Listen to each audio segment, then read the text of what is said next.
Okay. Good morning, everybody, and welcome to the February 21st edition of the Saturday Free School. Today, we have a little bit of a smaller group because we have a lot of people at Saviours Day 2026. And so today we're going to first discuss the life and legacy of Jesse Jackson, especially in terms of transitions in history coming out of the Black Freedom Movement. And then we'll also talk a little bit about the Nation of Islam, Saviours Day, and the possibility of a third resurrection, kind of in theme with this thing of transitions in world history. So with that, I'll turn it over to Dr. Montero. Okay, and yeah, we have our people at Saviours Day, people who are listening on the live stream. I guess about 7 of them are there, free school delegation. By the way, I think everybody should know they're being warmly received, certainly as a brother and sister organization to the Nation of Islam. There are other people like Emily, she's still in China, helping to care for her grandfather. And maybe some people will be coming in a little late. Also, we will end a little bit earlier because there's another event here after free school, which will be a conference, I think, on Elaine Leroy Locke, the great philosopher of art during the period of the Harlem Renaissance and after, an associate of W.E.B. Du Bois' interlocutor, as it were. They did not have exactly the same positions on art, but Elaine Locke was a Harvard-educated philosopher. He's the first Black man to have graduated from Harvard. He grew up in South Philly and in this very church. So any of us that want to hang around, it would be worth it, I think. Now, Jesse Jackson, and certainly all people committed to justice and freedom and peace must bow our heads and banners as we pay tribute to a fallen soldier, and he was a soldier. The white world will talk about him in the ways that they talk about all great Black people, by attempting to excavate whatever flaws in his life they can find, and to make that the center of any understanding of Jesse Jackson. In other words, the ruling elite look at Jackson as they look at all Black people through a racial white supremacist gaze. Do not forget that. What they cannot see is what almost every Black person sees, that Jackson arose out of the civilization of Black people. We saw the deep structures upon which he stood. The white world only saw a personality, and frankly only wanted to see a personality.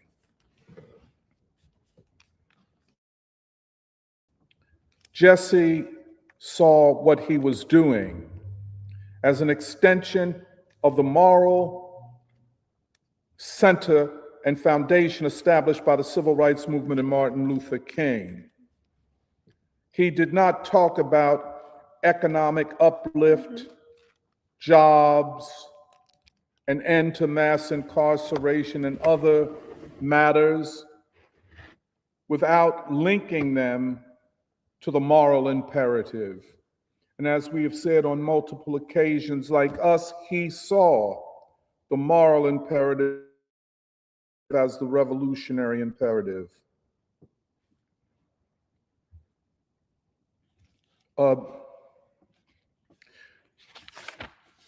So Jesse arises, as we have come to know him, after the assassination of Martin Luther King, end that transition.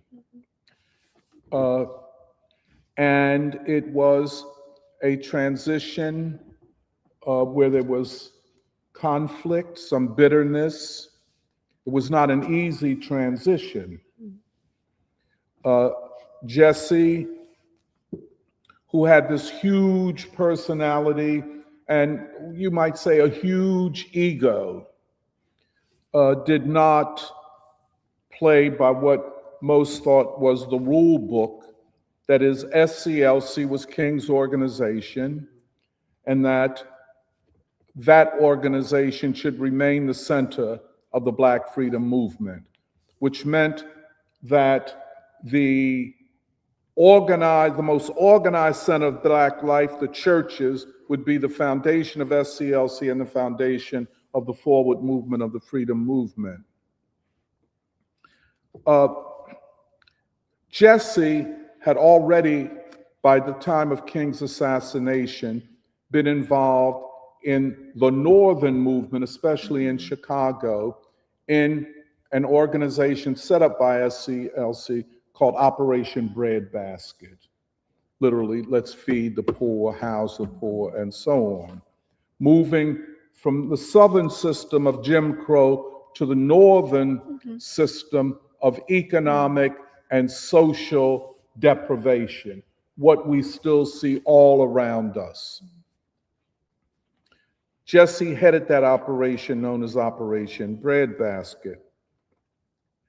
When King is assassinated, he literally separates from SCLC, which left, of course, a bitter feeling, a bitter taste in the mouths of, for instance, Ralph Abernathy, Coretta Scott King, Joseph Lowry, and scores of others.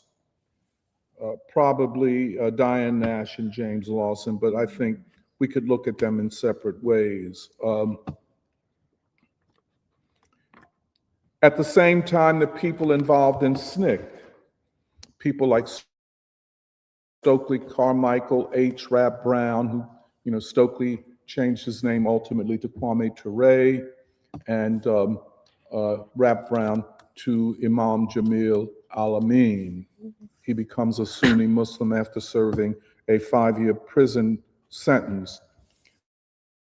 Stokely would go on to form the All-African People's Revolutionary Party and move his base of operation from the United States to West Africa, in particular to the capital of the nation of Guinea, Conakry. There was still other forces, for example, that were close to King, people like Harry Belafonte, who saw King as the last great hope for the nation, but Belafonte connected King to Robeson and Du Bois. He may have supported Jesse, but not outwardly or not enthusiastically. Because I can say for myself, you just didn't know where Jesse was going. And again, I want to emphasize that he operated best as an individual, as a charismatic leader, than in the context of a collective movement. Other figures like Julian Bond, I think, would have agreed with Belafonte.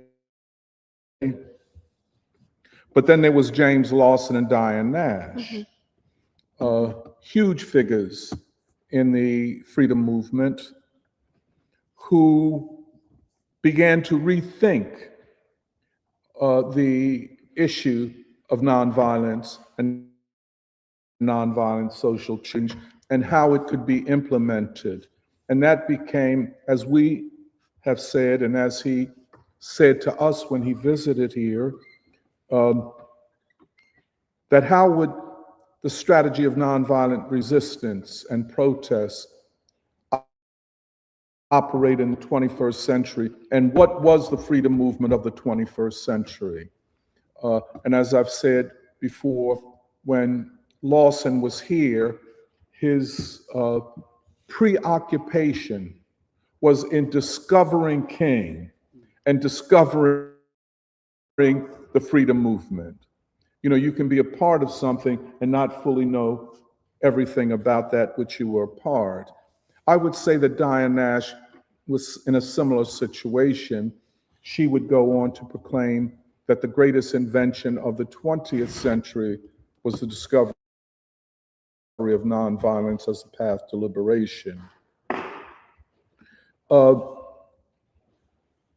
Then there was, and I wish to mention here, although you can't put him in the camp of all these civil rights activists, Henry Winston, who was looking to craft a new synthesis. And I put Henry Winston, did I say Nicholas? I meant Henry Winston. Mm-hmm. Henry Winston and Angela Davis in this camp. Winston was attempting, and it was a heroic, though unfulfilled ambition of his to move the Communist Party to the side of the Black freedom struggle, which would have meant a whole redefinition of the fight for democracy, which was the primary struggle. Mm-hmm. You know, and if one wished to talk about the class, it could only be in these broader terms. But then there were people like Henry Nicholas and William Lucy. Mm-hmm. Henry Nicholas we know, Bill Lucy we might not know as well. He comes out of the Memphis trash workers strike. Bill Lucy would go on to become a leading figure in the American Federation of State, County, and Municipal Employees. Mm-hmm. He could never become its president, which says a lot about that union. And then, of course, there were people in Chicago like Charlie Hayes, Addie Wyatt. Addie Wyatt became an active player in Jesse Jackson's push Rainbow Coalition. Charlie Hayes was not so close, and so on.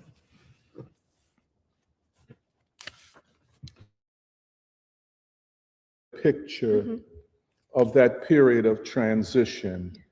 And then, of course, there were the younger radicals who were proclaiming in one or another way that King had been assassinated, the messenger, prophet of peace had been assassinated, and now the only option left to us was armed guerrilla warfare. And that would explain in some ways the split in the Black Panther Party, the East Coast, which became the Black Liberation Army, and the West Coast, which struggled to transition to a vision of Huey Newton and not identifying the party with the gun, but with service to the people. This was a fluid period. Jesse emerges out of that because of his unique skills and his brain. You'll see, I mean, really, the guy is super smart, and politically very adept and had a huge capacity. And of course, you know, he was quite aware of these qualities that he had. And, you know, he's 6'4", former quarterback on the football team, athletic, very handsome. And as compared to the preachers of the civil rights movement, who were preachers, who were in the grassroots, down on the ground, Jesse was this figure who had all of these personal characteristics. You know, he could speak, he was handsome, he was tall, he had a huge brain, and so on. But he takes up, in a certain way, the politics of King. World peace. And like the rest, like Abernathy and Joseph Lowry and Coretta and others, he moved to align himself with the World Peace Council. He embraces Robeson and Du Bois and rejects anti-communism. He stands with the anti-imperialist forces in Africa, Latin America, Angola, and Haiti.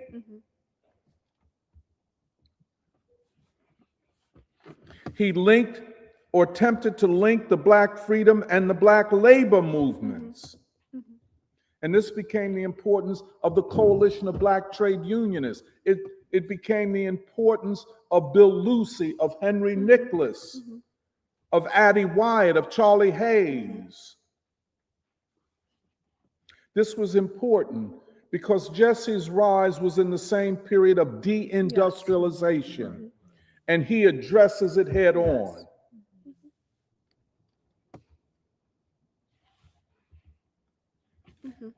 He takes this package and packages it for national politics.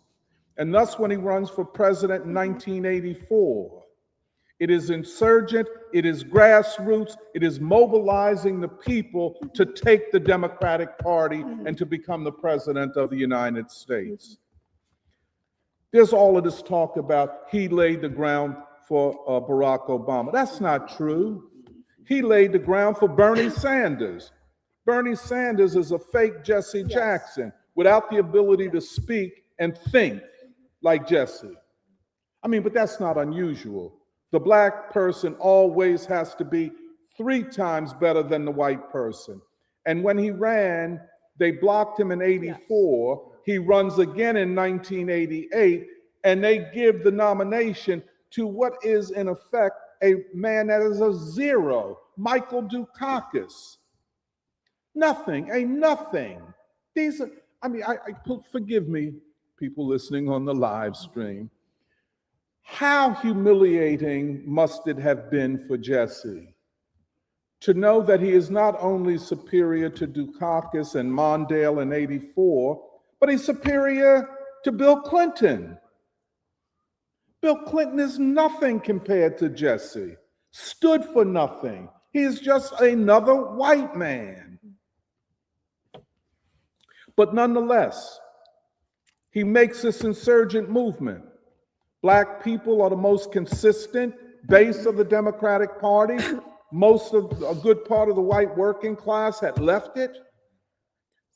So how can you overlook this base and always throw the nomination to a white man under the guise that, well, Jesse, you can't win in a general election. But then Jesse could make the claim that I got more votes than any of y'all in the primaries leading up to the convention.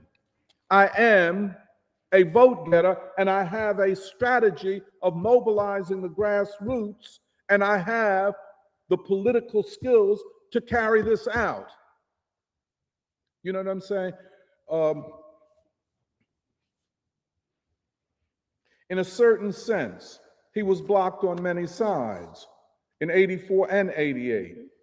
In 84, for example, he experienced so many death threats. They always do that. Many of them come from the deep state itself. But once you stand up, you're going to get death threats. Everybody, if you're Black. For the first time in the history of the Nation of Islam, Farrakhan decrees that we will register to vote and we will support Jesse Jackson. We'll register people to vote for Jesse Jackson. And if he is threatened, we will deploy the Fruit of Islam as his security. This was a red line for the Zionists. They became implacable enemies, irrespective of everything.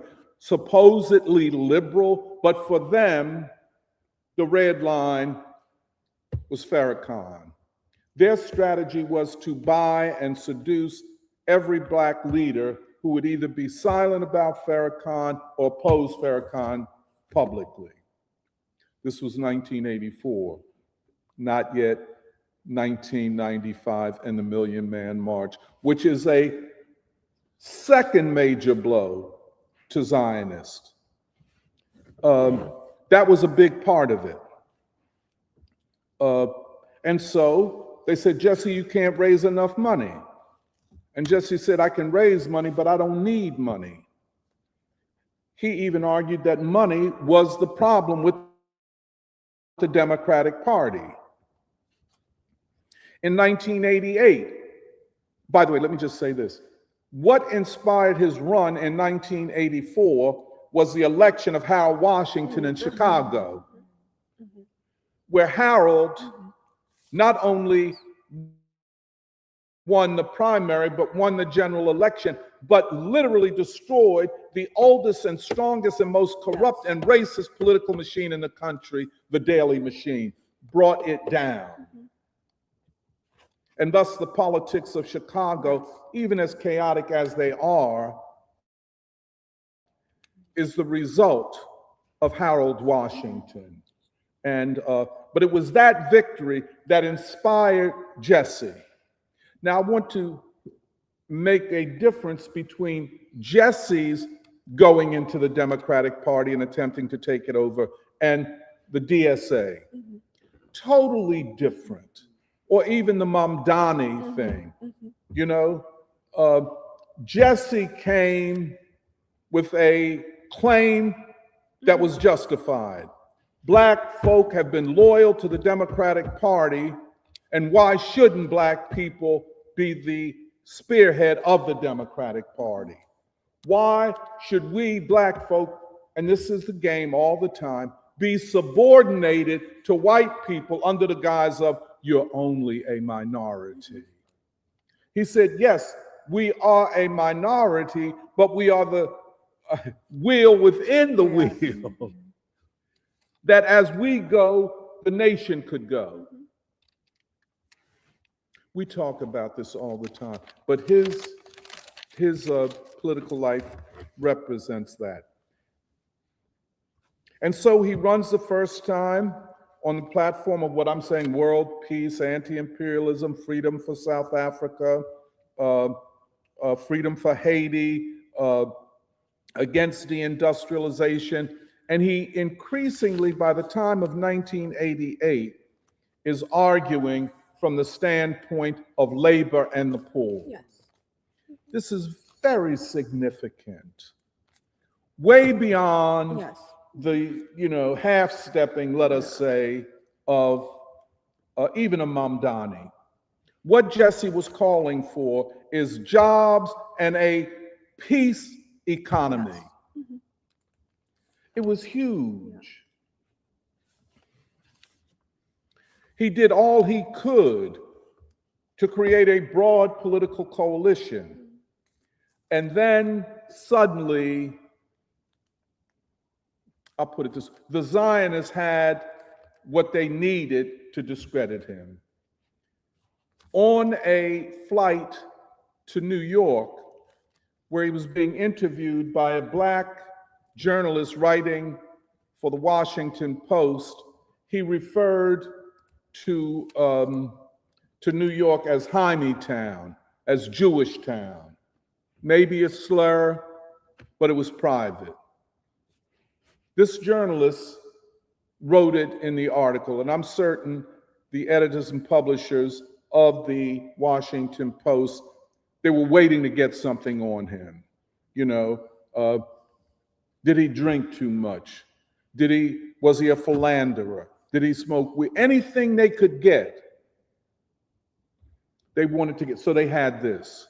And of course, the Jewish media and the Jewish elite, oh, this is so horrible. He's an anti-Semite. But you didn't have no problem with the Christian Zionists down south, who were openly anti-Black and anti-Semitic. But oh, Jesse is an we could never support him.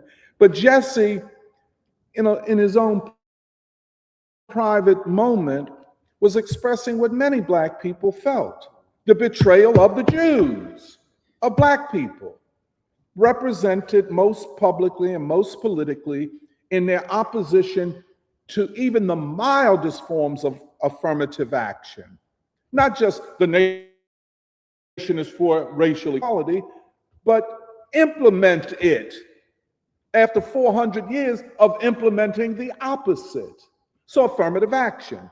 And the Jews said, oh no, this reminds us of Hitler and the use of quotas against Jews.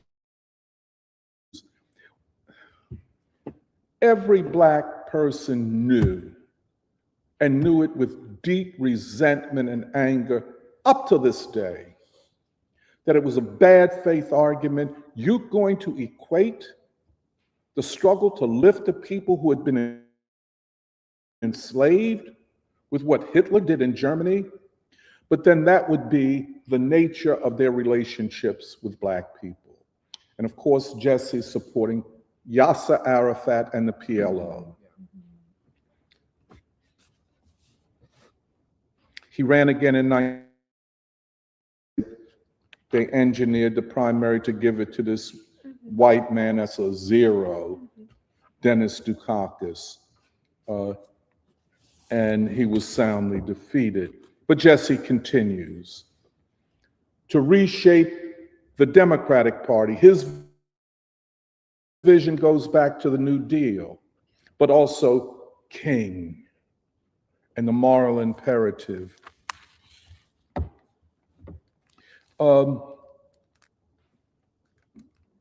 Jesse stands tall in our history. His legacy, even I think contrary to him at the end, does not lead to Al Sharpton. Doesn't. That's fake. But it leads, I think, to a synthesis that will be represented in the thought of James Lawson and Diane Nash.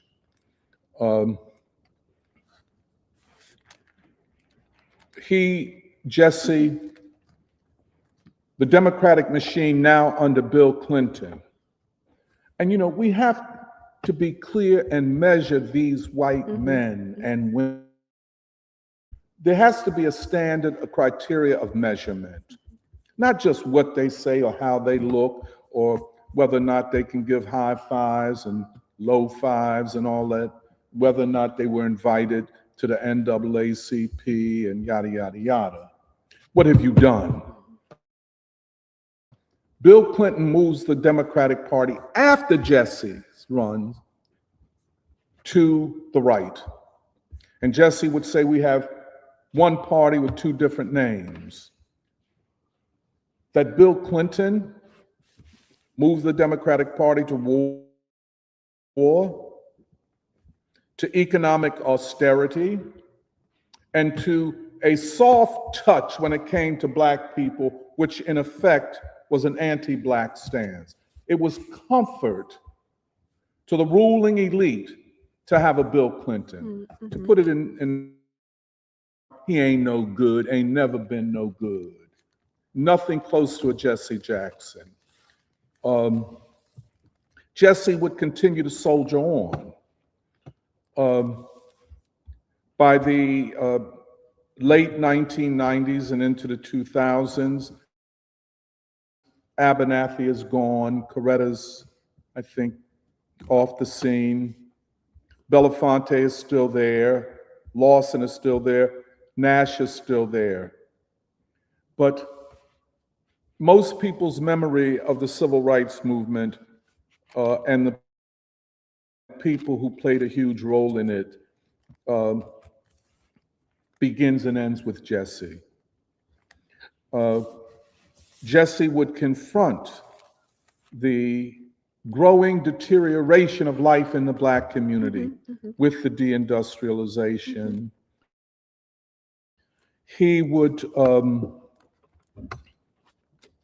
saw the rise of murder and crime and drug trading in the Black community, much of which was not motivated from the life world of Black people, but motivated by the conditions under which we were forced to live.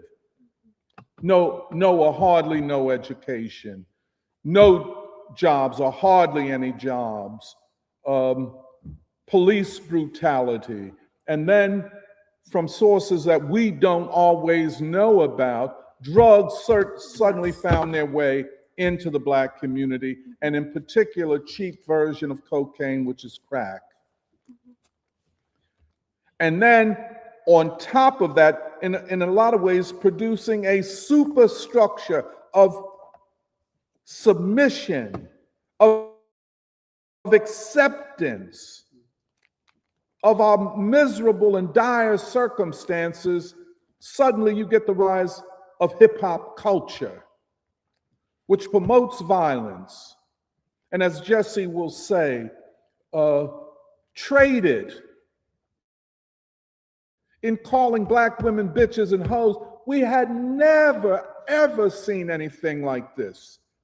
And then the prolific use of the N-word. Yes, Black people, we always use it when we're talking to each other. And it has many meanings for Black people. Not always negative, as in you are my nigga, that's an affectionate way. But we don't allow it to be used broadly. It was not a part of Black cultural production, as it were. Suddenly, it's everywhere. And Jesse tried to stand up to it. But he would also say, don't have a double standard. Don't condemn Black violence, cultural violence, and then you embrace Schwarzenegger and white violence and people wearing Charlie Manson shirts.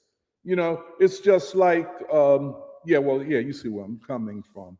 He was always careful in talking to the white public to say, yes, we have problems. We have deep problems, and we will solve them. But don't y'all think that you all can look down on us because of our problems, most of which are created by white people. And then he spoke of the violent culture of movies and so on, of white culture. If you listen to this compilation of his interviews with Charlie Rose, you will see a very, very highly developed mind, and you will see, and Charlie Rose is at least more empathetic towards Jesse, sympathetic towards Jesse, but yet he has to play the role of asking the white man's questions. It's so interesting. Just ask your own question. Why you got to represent the white man? You know what I'm saying? But he does it in a kind of respectful way. But you will see how great Jesse's mind is. And it took that kind of a mind to do what he did, to navigate what he navigated. In the end, I think Jesse was conflicted because the crisis has deepened. I think at some point he knew he had Parkinson's, and sometimes when the physical body, especially a man whose body was so strong and handsome and everything, when the body begins to give in and you know that you can't be what you were, sometimes you lose a lot of focus. He was never happy with Barack Obama, but he publicly acted like it. And it was not that he was jealous of Barack Obama. He understood, like all of us did, that Barack Obama was an instrument of the ruling elite.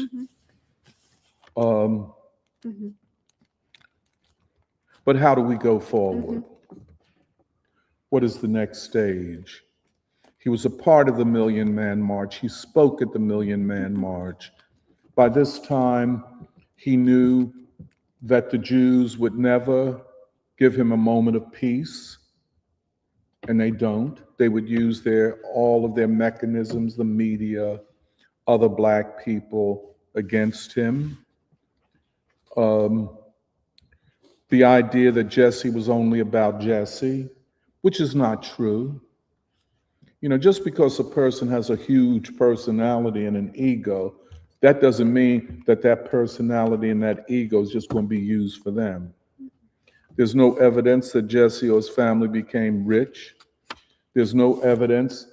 In fact, they didn't. They always lived in the South Side in the Black poor community, you know.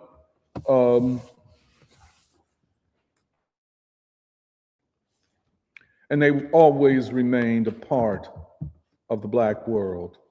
To understand him, therefore, you must understand Black civilization.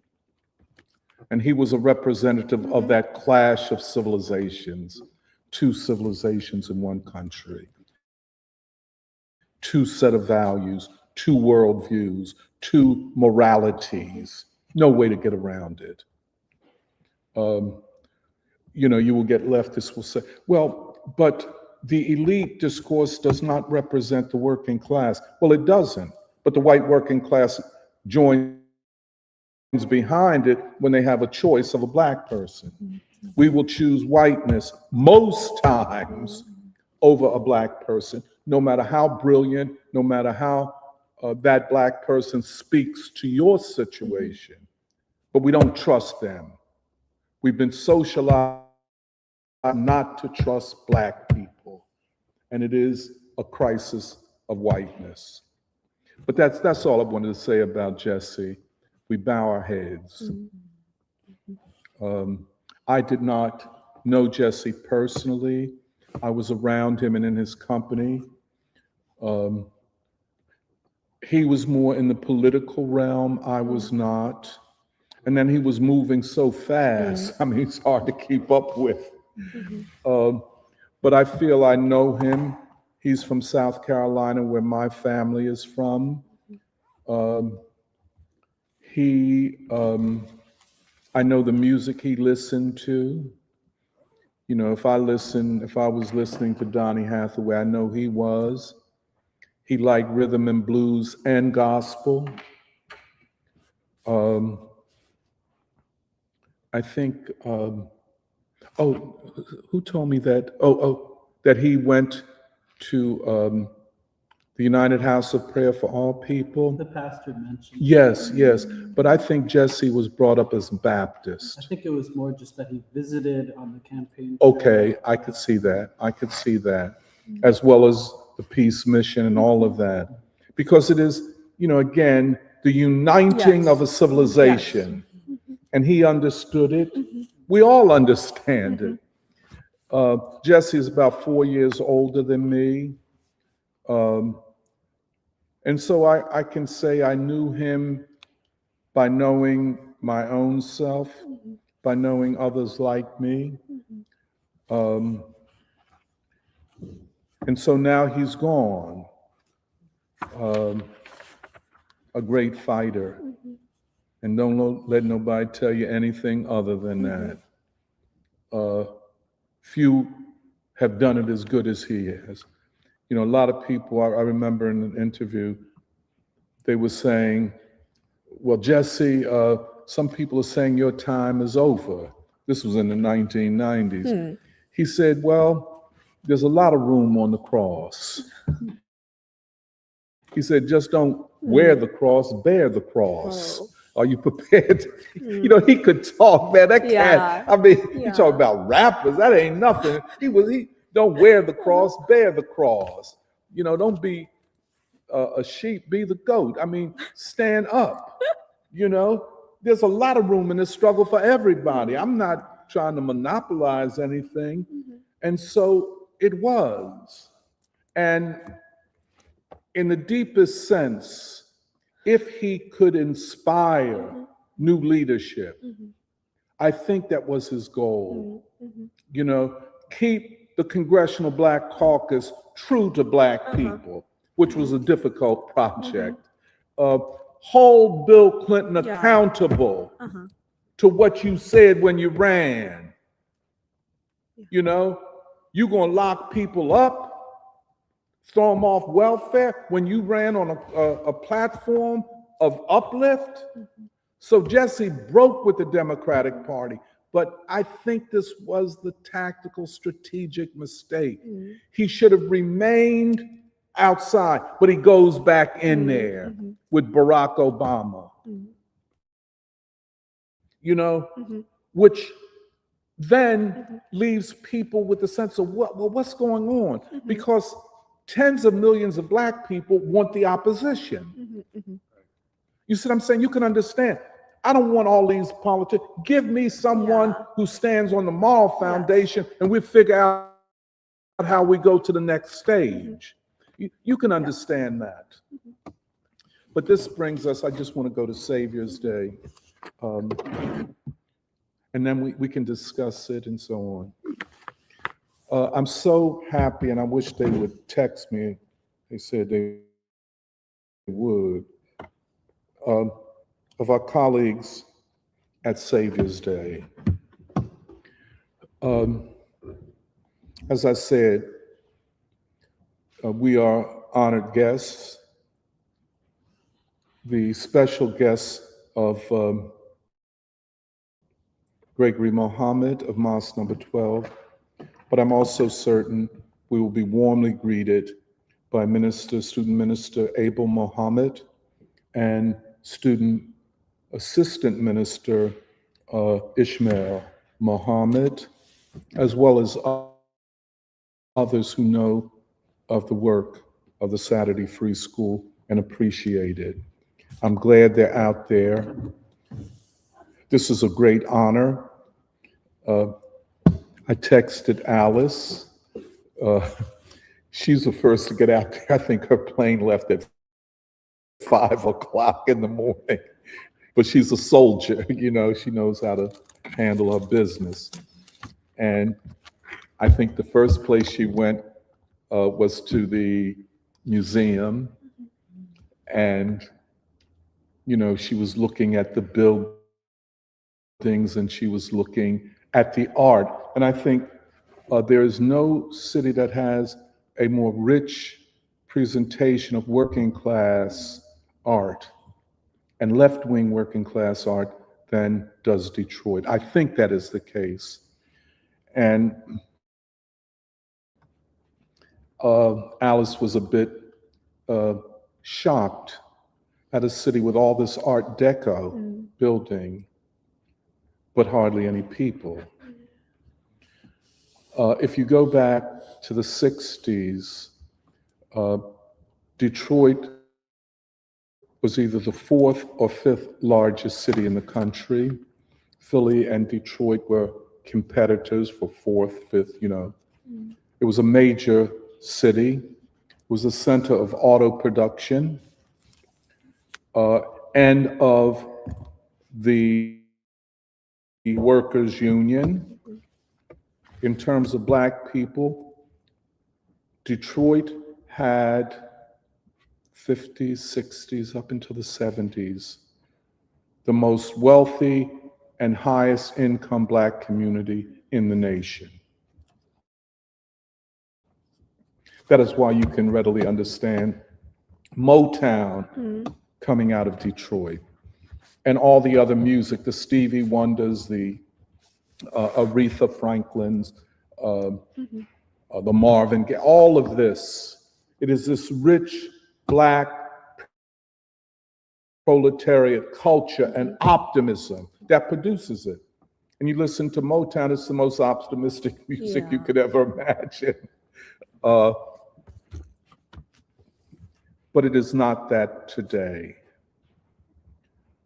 And I wrote to Alice to attempt to explain some of it to her.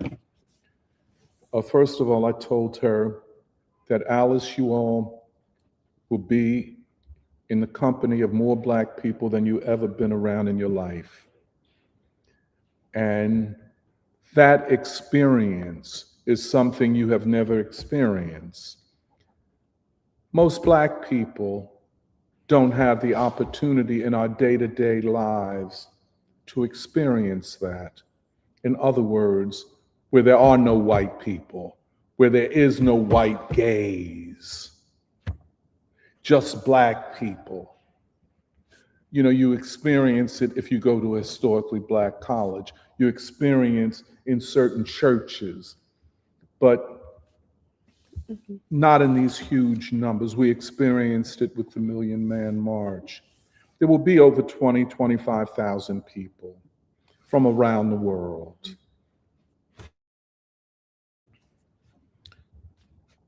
I said to her, take it in, imbibe it, learn from it. There's a lot to learn in that kind of situation. I said, but the ruling class punished Black people. No people, and I say this clearly, after the defeat of Reconstruction, we were punished for our participation in the Civil War, 180,000 of us. We were punished for our resistance to slavery. We were punished because we fought for freedom. And then we were punished because we stood up for civil rights. And then when King is assassinated,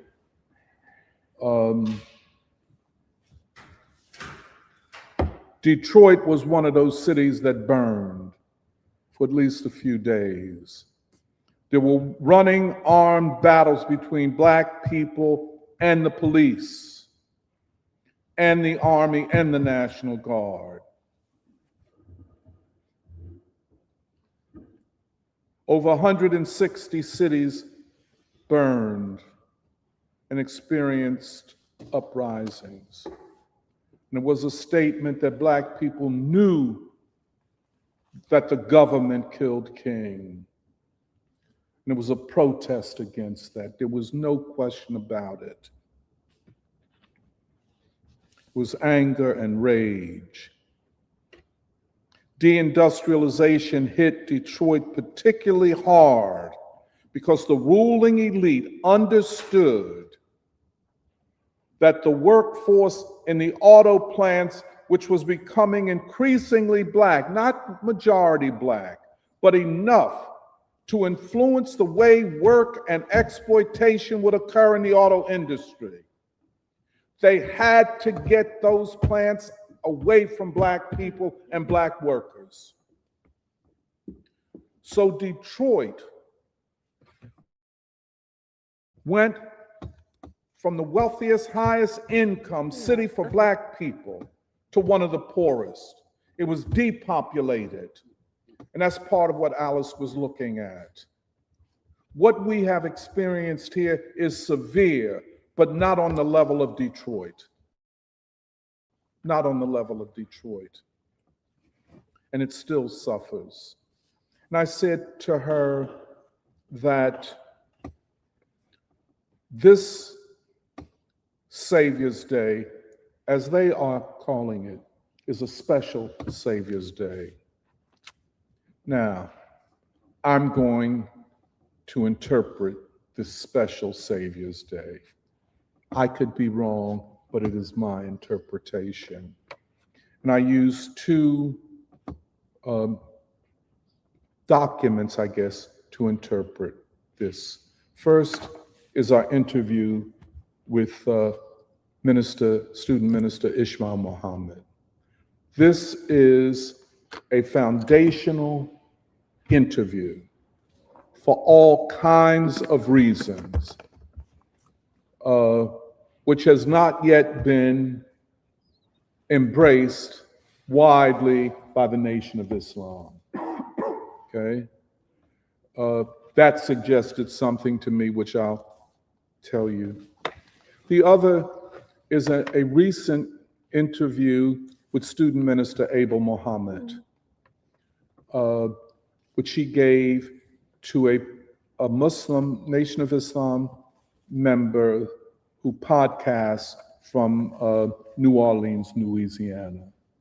These are the two, and then my own knowledge, my reading of certain books, especially the book by Matthias Gardell, a Swedish social theologian who studied the Nation of Islam after The Death of the Honorable Elijah Muhammad, which is basically a study of the second resurrection.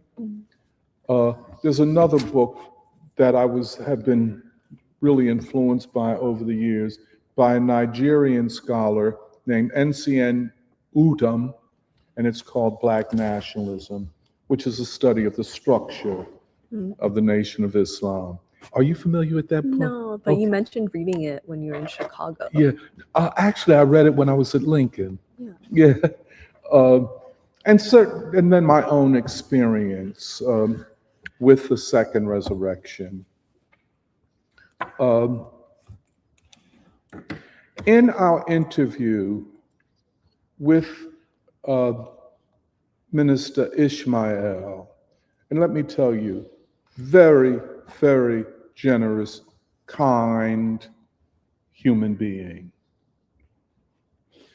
An interview that I don't think, which lasted over 6 hours, which I don't think he could have given without the go-ahead from Minister Farrakhan.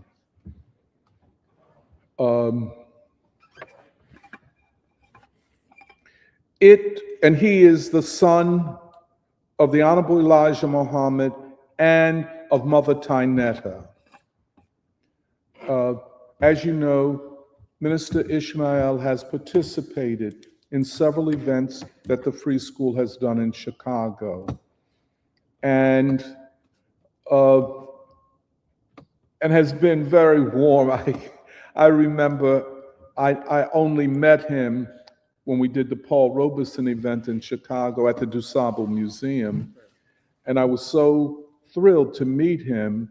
And the first thing I said to him, I have known of your mother for years. And I had, Mother Tynetta. I had read her writings in the Final Call, and I had read her being interpreted in this book by Matthias Gardel. And I said, I'd always admired him. He said, you knew my mother? I said, yes, I knew of her, you know. And even when we did the interview, even before we talked about a bit about his mother, Mother Tynetta, and at the end of the interview, where they were living in Mexico, he, his sister, and his brother Rasul.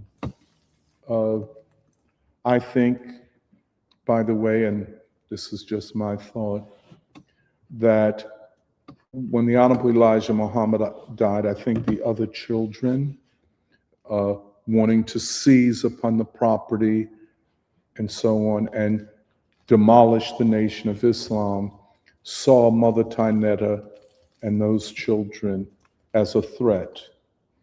So they, I think, to be safe, they went to Mexico. Minister Ishmael, his sister, and Rasul grew up in Mexico. They speak Spanish fluently, et cetera, et cetera, et cetera. But it was only with the second resurrection that they could move from Mexico and feel safe.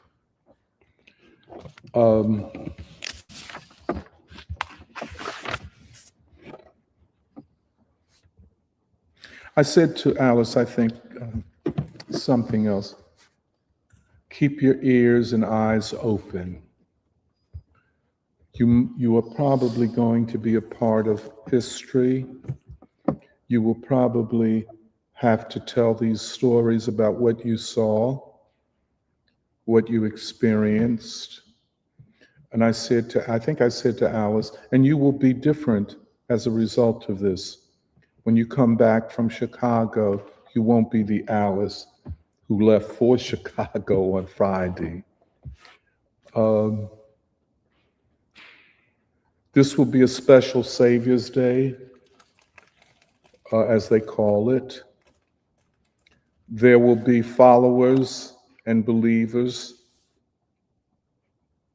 who are Black, of course, who are Mexican, who are Latino, who are Asian, and there will be white people seeking to shed whiteness and join the struggle of humanity, which is also the case if you listen to the interview with Minister Abel.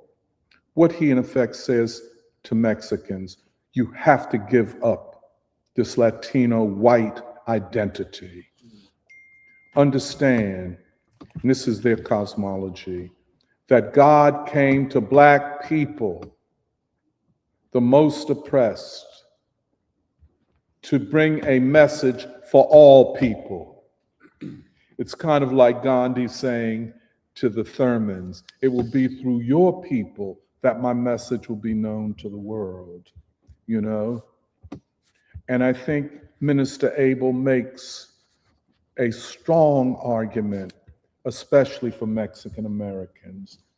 And he said to them, I don't know how many have listened to that interview, but if you recall, he says, but you don't want to get too close to Black people because you're afraid to take on the burden of struggle that they have had to bear. And that's true. That's true. And that's going to have to be a reckoning among Latinos and Mexicans. Who you going to be? What side are you on? You know? But I guess I'm talking about Minister Abel a little bit now. I looked at his body language because, Minister Abel has attended several events that the Free School has given in Chicago.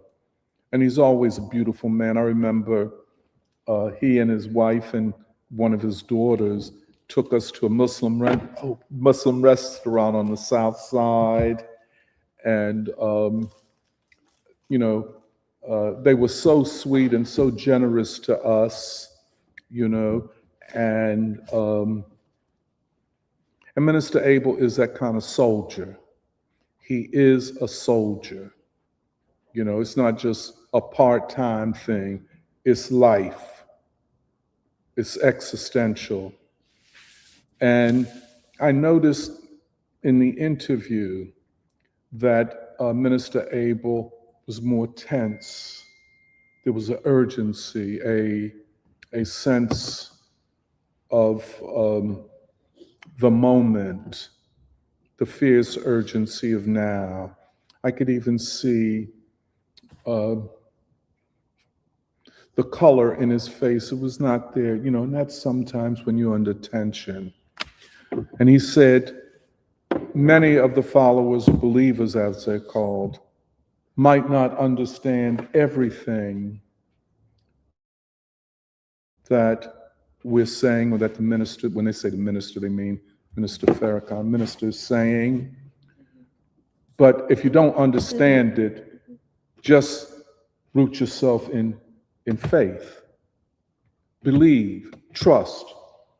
I've heard others say that on social media. For example, the Supreme Captain of the FOI, Mustafa. You might not understand everything, but has the minister ever betrayed you? Trust if you don't understand. Believe, not, a lot of people are going to go their own ways. I'm going to talk about that in a minute. And I think that what Minister Abel, as is the case with the interview we did with Minister Ishmael, is preparing the Nation of Islam for the third resurrection. I wish to explain that. If you read our interview with Minister, I forget how the context that this arose, but he said something. We were talking about the second resurrection, and how Wallace Muhammad, one of the sons of the Honorable Elijah Muhammad, had literally destroyed, not literally, actually destroyed the Nation of Islam. It was traumatic and brutal for many members. People who had not drank or sworn or done anything bad or negative for decades suddenly returned to drinking, suddenly experienced depression, didn't know how to go forward or how to live. And he went about his merry way. He denounced his father as an apostate, as not a true Muslim. For the first time in a Nation of Islam mosque, you had the American flag. The only flag that they flew under was the flag of Islam. They did not claim this nation, and there's no problem with that. Suddenly he does.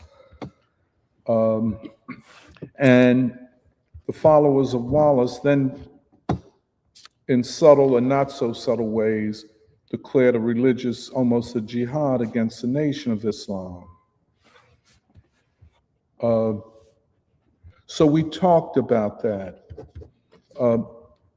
Most times when leaders of the Nation of Islam talk about that period, or even talk about Malcolm X, they have reconciled to it, so they have a way to talk about it.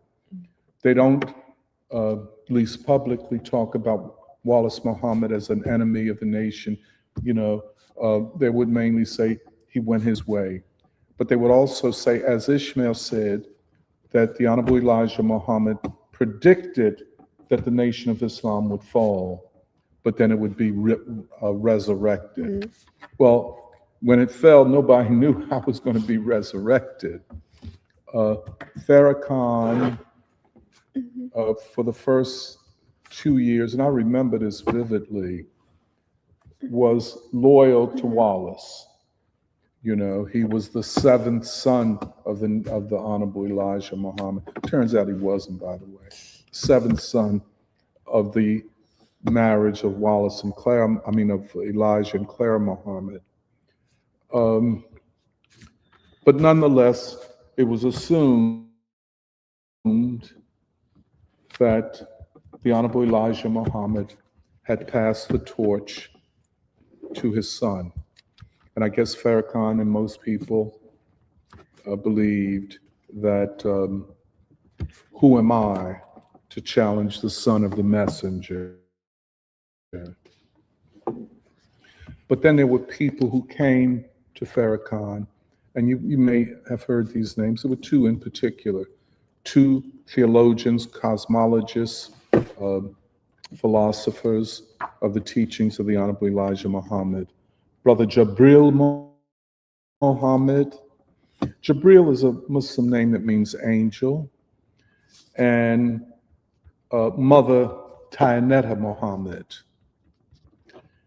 And they convinced Farrakhan through theological and other kinds of discussions that he must now take up the mantle of the Honorable Elijah Muhammad, that we cannot stand by and see the teachings of the Honorable Elijah Muhammad, and so much that it years be dragged through the mud by his own family. Mm-hmm. And so he decides that he will do this. And then in 1978, he begins to reorganize the Nation of Islam. I was kind of a part of that here in Philadelphia, cooperating with Brother Jaran Muhammad, whom we all know. But I felt very happy that the Nation of Islam would be rebuilt. Mm-hmm. What would be the form, I didn't know. It would ultimately be defined as the second resurrection. Mm-hmm. And Farrakhan, like Jesse, mm-hmm. is a man of tremendous skills, oratory, energy, drive, and commitment.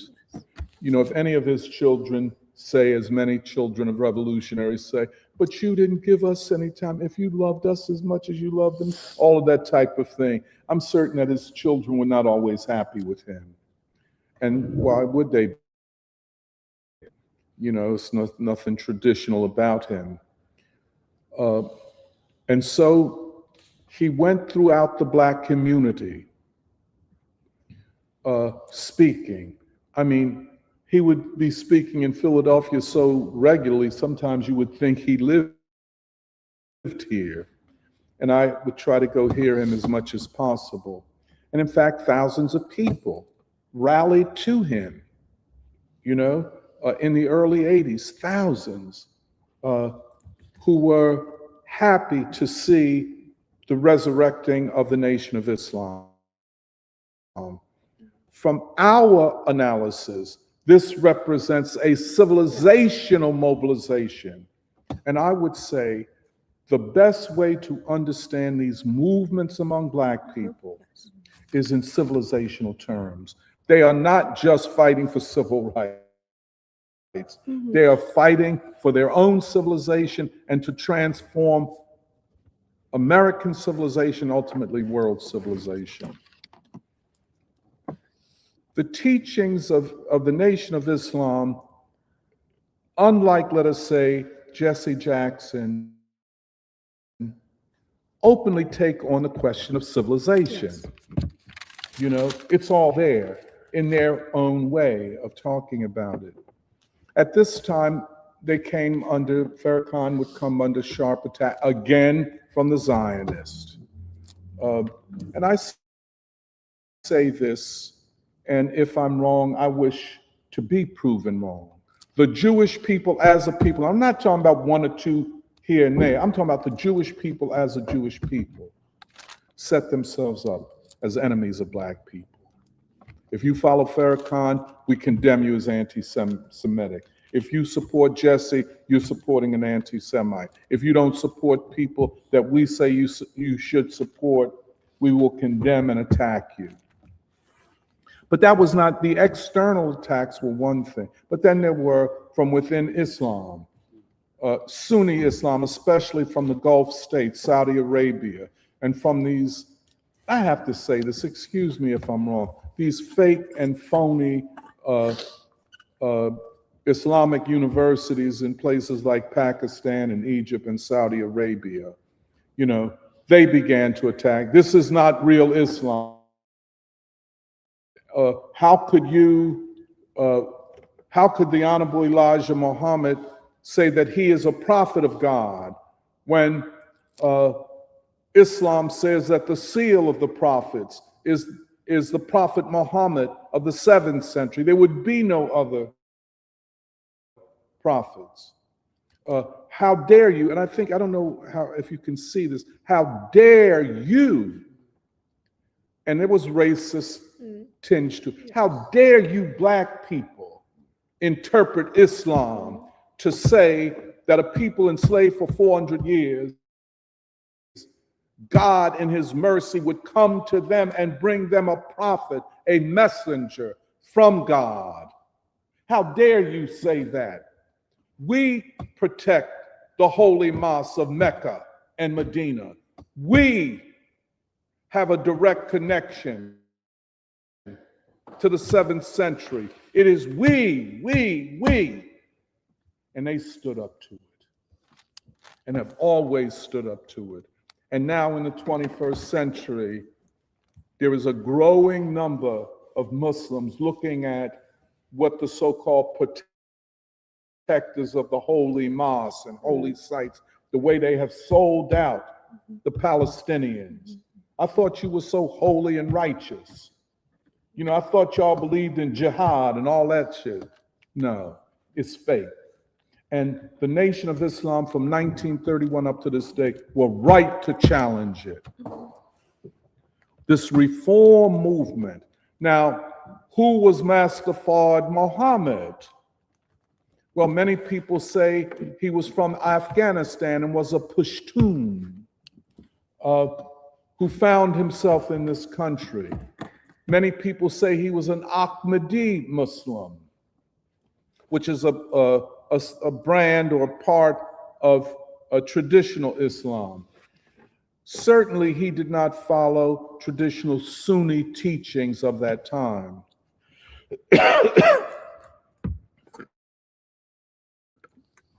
But then, the teachings of the Nation of Islam are completely insurgent on every level of the Abrahamic religions. First of all, the idea that God is a man, the idea that the devil is a man, the idea that man is divine.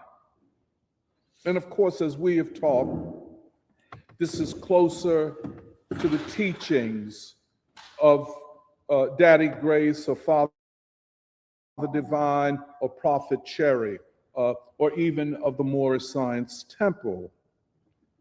But this is a resituating of these Abrahamic religions that go back thousands of years.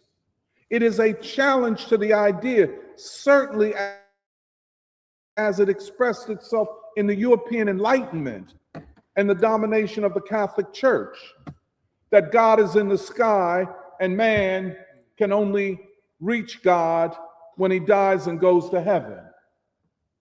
They said, no, God is human, that God came to the Honorable Elijah Muhammad in a human form.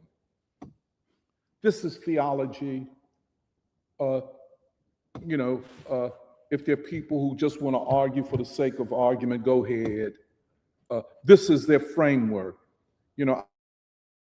I see it more in the area of faith, but also poetics and literature and imagination. Because at the end of the day, they are arguing that man is divine and that the current regime is evil. And for man to realize his divinity, he must overthrow the system of evil. Makes all the sense in the world once you deconstruct it properly. Overthrow what? Say that again. You said overthrow what? The system of evil. Oh, evil. Yeah. That is also human. The devil is not a fiction. They argue, that the white man is the devil in human form. Now, I always say that is a testable hypothesis. Now, even to say that, well, you say it among black people, it's just like, okay. I've never heard a black person who will argue, at least I haven't. Well, you said the white man is the devil. How can you say that? Most black people, when you say it, say, well, yeah, they act like other. Am I right about that, Reverend Ike? That's probably one of the weaknesses of the Episcopal Church, that they have not come because, well, I won't say it. No, let me just go ahead. Don't get started on weaknesses of the Episcopal Church. We'll be here forever. Yeah. I always turn to Reverend Ike, an Episcopal priest, to confirm these words. But how do you explain this civilizational contradiction in this nation? And it was never, the Nation of Islam, as I've said to you, there's never been a movement of black people against the Nation of Islam. But at any rate, it is an insurgent epistemology. It is an insurgent theology. It is not seeking approval from white seminarians or professors at elite universities. They don't even care. Because one, they've already established that the white man is the devil. So why should I give a damn about what you think? You know what I'm saying? But that is, I think it is, a lot of people talk about Frantz Fanon and the Wretched of the Earth. And I think it was one of the most brilliant moves because you separated black people from white judgment. Whatever you think is what you, like you can pick it up in me a lot. Whatever you think is what you think. I don't have to go with it because you have not proven yourself to be my friend, my supporter, my ally, but more not my enemy. You know what I'm saying? And so it's no, like they say, fair exchange ain't no robbery. That's y'all. And but let me just, but let me just continue. So, this insurgent theology, this insurgent definition of God and man, coming out of this great migration from the South, coming out of people who couldn't read or write that well, but could think, had a high level of consciousness, who worked by day and thought and went to meetings and services by night. And out of that emerges a vanguard.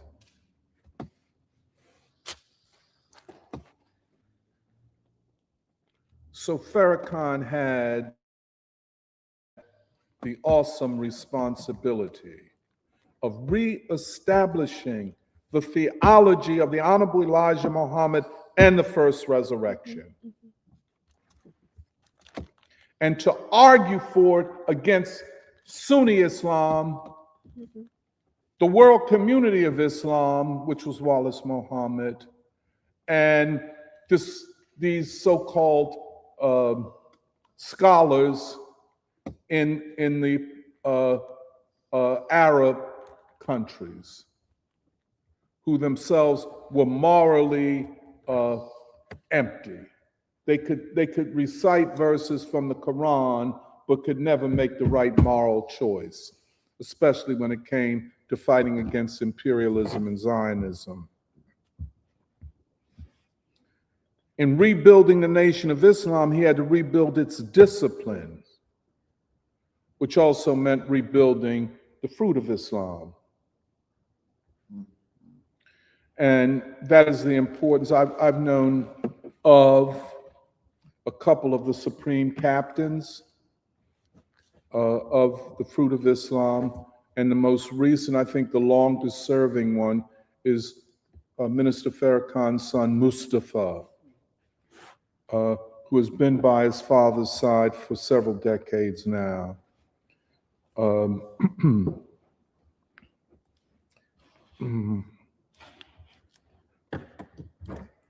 So he rebuilt it.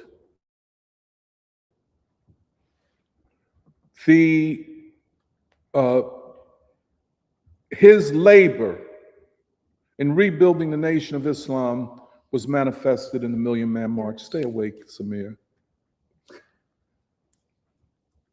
It don't look good on the live stream, brother. The Million Man March. It's just like with the civil rights movement. You wouldn't have it without Martin Luther King. I don't care what nobody say. There were supporting characters, but the vision, the leadership is Martin Luther King. Without Farrakhan, you don't have the Million Man March. And I saw that with my own eyes.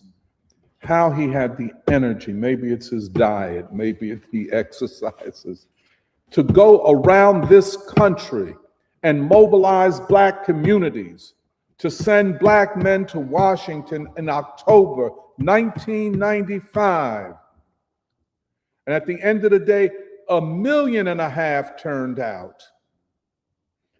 Some say 2 million. And I mean, it was a glorious day. And mothers were sending their sons, wives were sending their husbands, girlfriends were saying, you going to that Million Man March, or don't come up in here no more. You understand? It was Black men, because Black men were suffering. There was violence. There was unemployment. You understand? There was imprisonment. They were suffering. The Black feminists attacked it. oh, this is misogynist and the Nation of Islam is, but Rosa Parks was there. Maya Angelou was there, sitting up front on the stage because they understood the civilizational nature of it. They had not bent to white civilizational concepts. And Black folk know if a leader emerges, we support him or her. This is not a small matter. It's not easy to be a Minister Farrakhan, where your life is under threat, your family's life is under threat, where you attacked all the time, coming and going. That is not easy. Everybody can't do that. He did it, and we recognized it. After the Million Man March is over, then you get, and this is the deep state. Y'all don't understand it all the time. I could see him from a mile away. Start talking about, well, Farrakhan did this to steal the money when they took a collection. You know, well, okay, let's say he did steal the money. Let's for the sake of argument. But I only put $5 in there. If he stole that, so what? Maybe he had some bills to pay his mortgage on. You understand?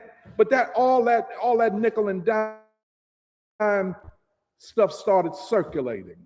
And then Farrakhan became even a bigger target for the Zionists and for these so-called Sunni, what I call jive Muslims, coward Muslims.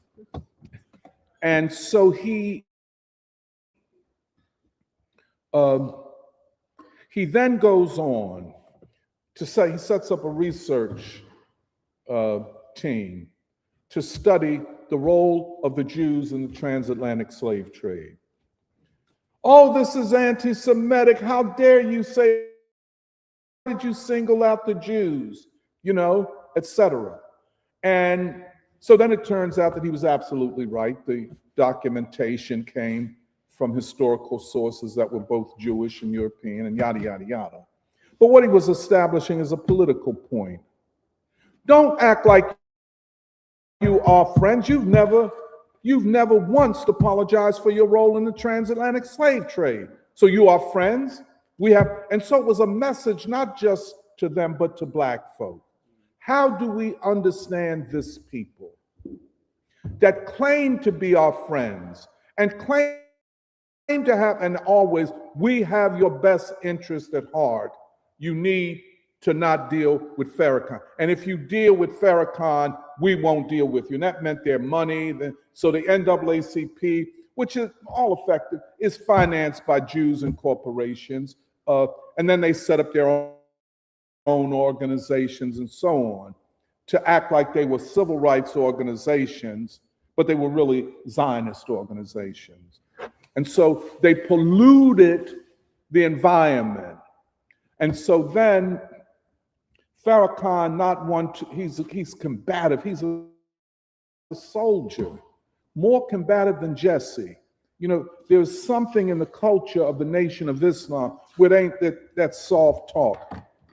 You attack them, they, like you see the nation, the fruit of Islam, they get to attention, and they're prepared for the attack, and they will respond.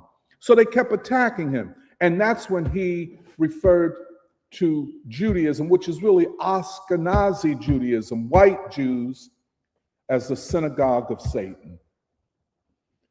And he didn't make that up.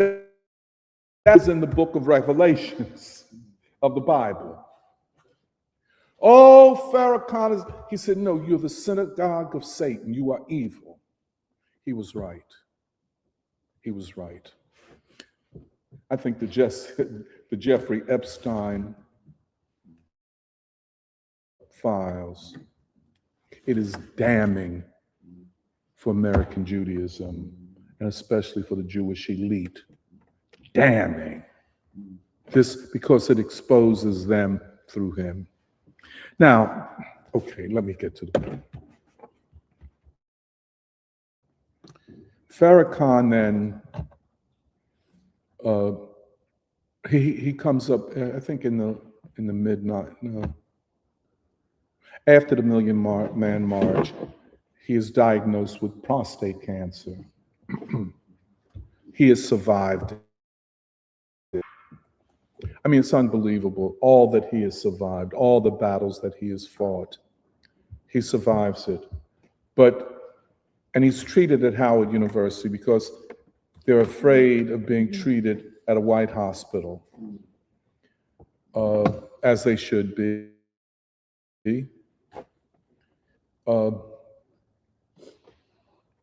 Apparently, and I've heard this, that he was overtreated with chemo and radiation. Very aggressive treatment. The cancer has been in remission for over 20 years, but it seems that the effects of it have affected his ability to walk, and so over 2 years ago, he announced that he would not be speaking, that he would be silent. And when he did speak at last year's Saviours Day, and on other occasions, he would speak through Minister Ishmael Muhammad. He broke his silence when he spoke at the Service for Men to Uplift Our Community. I want to say this is hugely significant. The problem of the Black male, hugely significant. Many of them constitute a stranded population. I know, I think about your brother, Nuri Dean, in South Korea. I was saying to Nuri, I said, I think, y'all are baby. Maybe I don't mean babied. And she said, yes, we are babied. They are brought up in a protective cocoon. I could see it in Dean, I'm certain it's the case in China. But here you have a population of young men, uneducated, unemployed, a stranded population. The society has turned against them.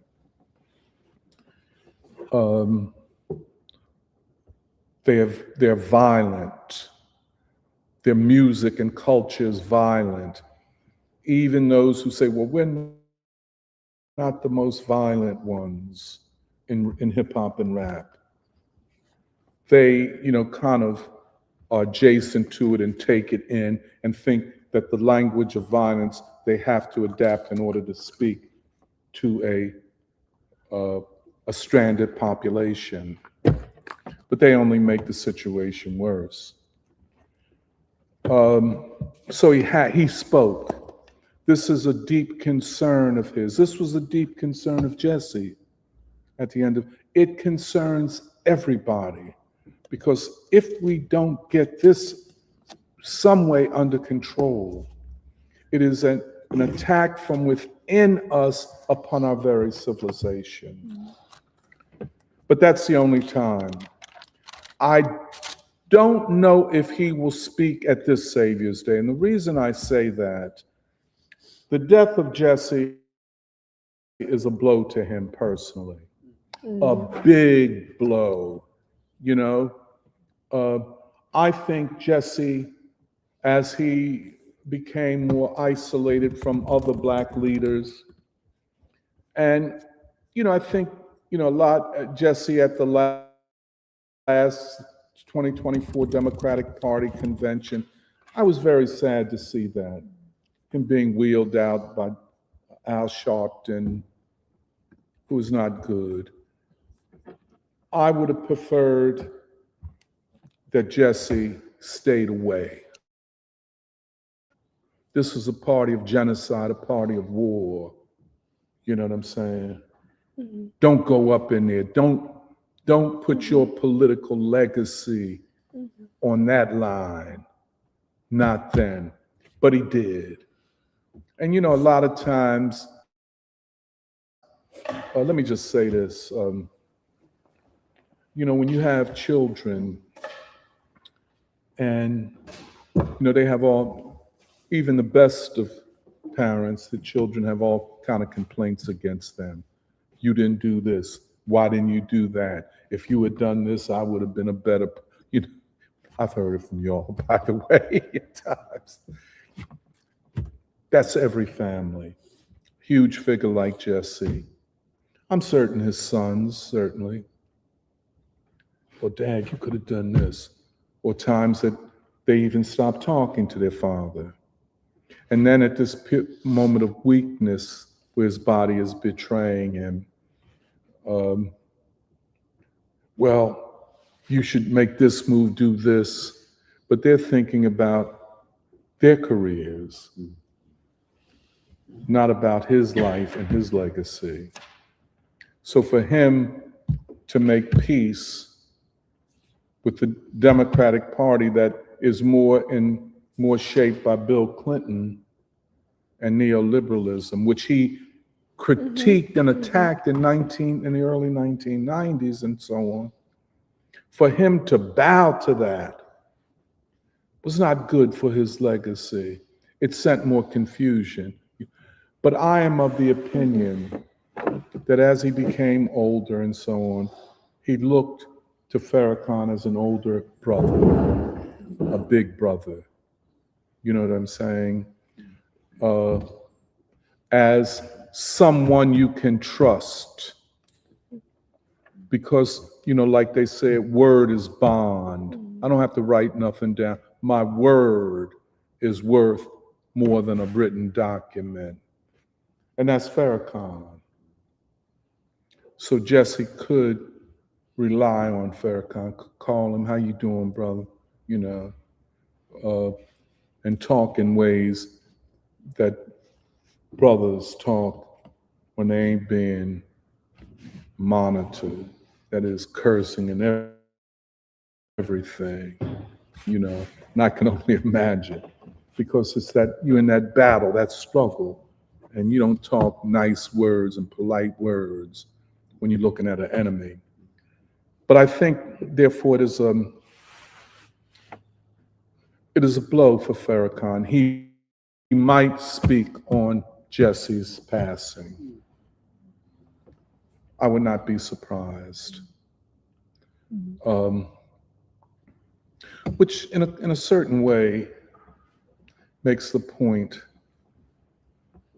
that all of us want to hear Minister Farrakhan's voice and opinion. And not through Minister Ishmael, but we want to hear him. Are you okay, brother? How are you doing? Because we're all concerned. But his message to Saviours Day will be delivered, stated in all of the publications for this Saviours Day, that the message of Farrakhan will be delivered from his assistant student minister, Ishmael Muhammad. If you got a problem with that, you got a problem with Farrakhan.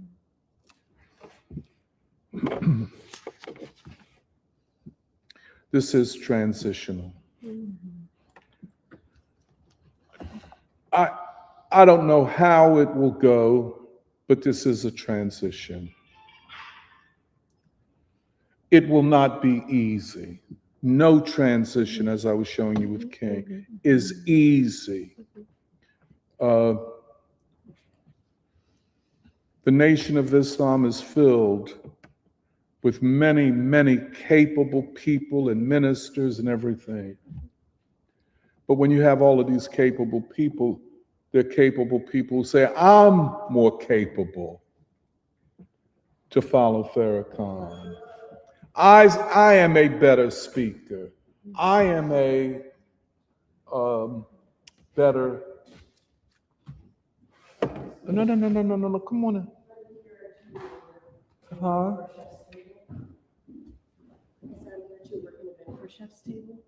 Say that again. The event? Yes. Oh yeah. No, we just do it. We'll be finished in time. Oh, perfect. You're fine. Yeah, but This make is my yourself at first time home. here. Yeah, join us if you like. Absolutely. Okay. But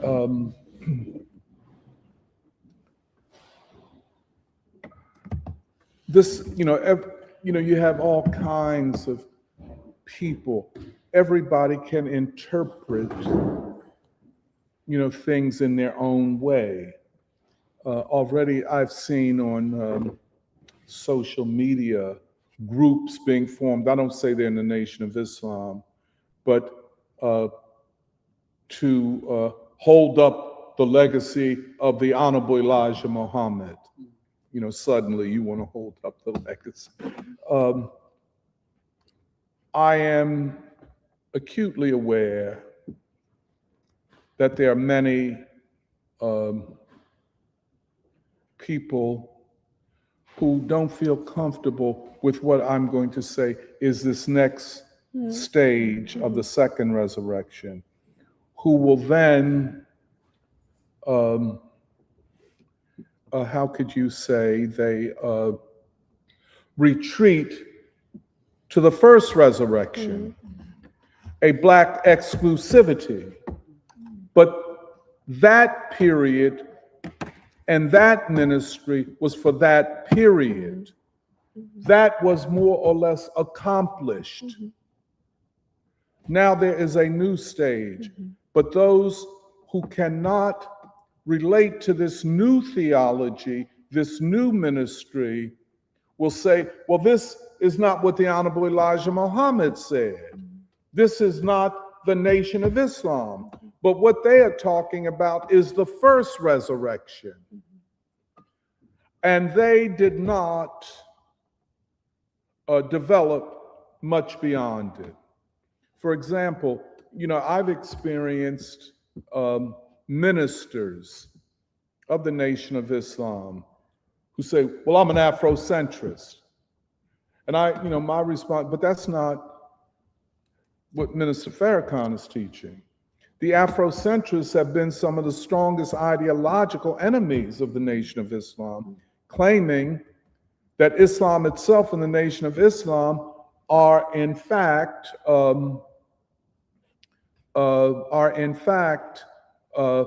Arab nationalism.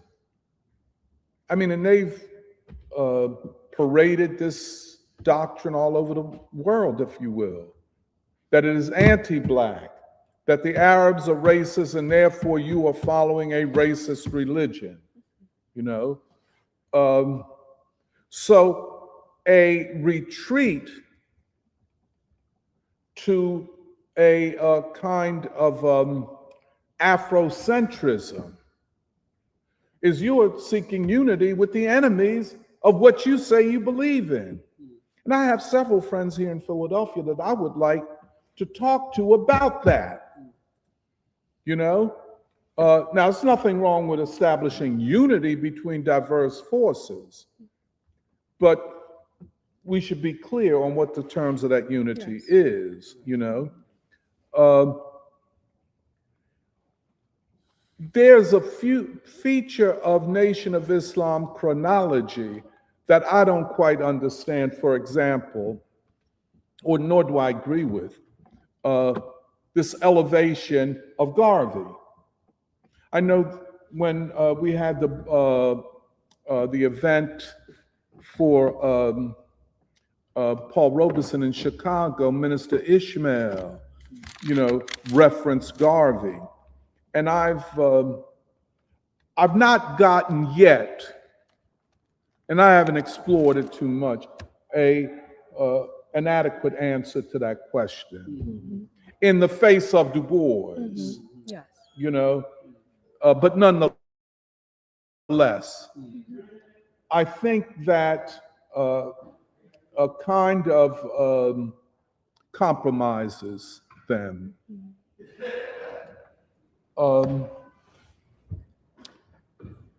Now, we should go. Hey, Ron.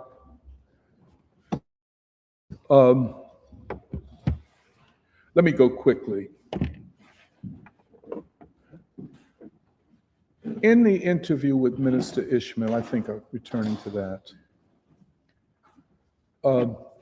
I asked him, do you think there will be a third resurrection? And on the first day, he said no. He said, the messenger said the Nation of Islam will fall, but it will be resurrected, and it will never fall again. And I said, and I think this comes across in the interview, I said, but I was not talking about the resurrection of the Nation of Islam. I was talking about a more general human resurrection. Let me just say,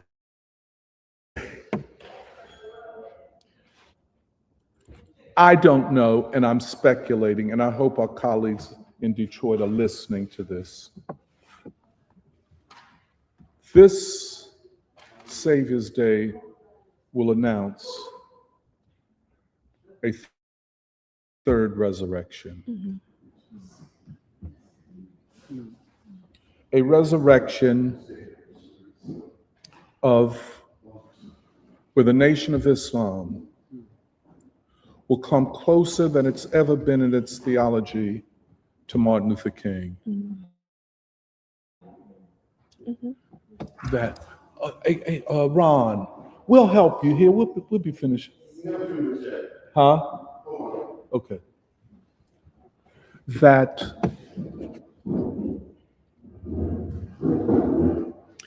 I'm only speculating, but I think the logic of the situation, our interview last summer, so not so long ago, and then the interview with Minister Abel Mohammed,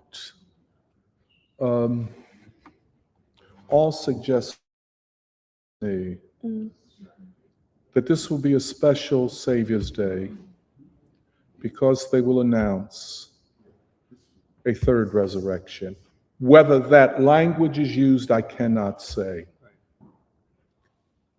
The Nation of Islam now feels transform the entire American nation.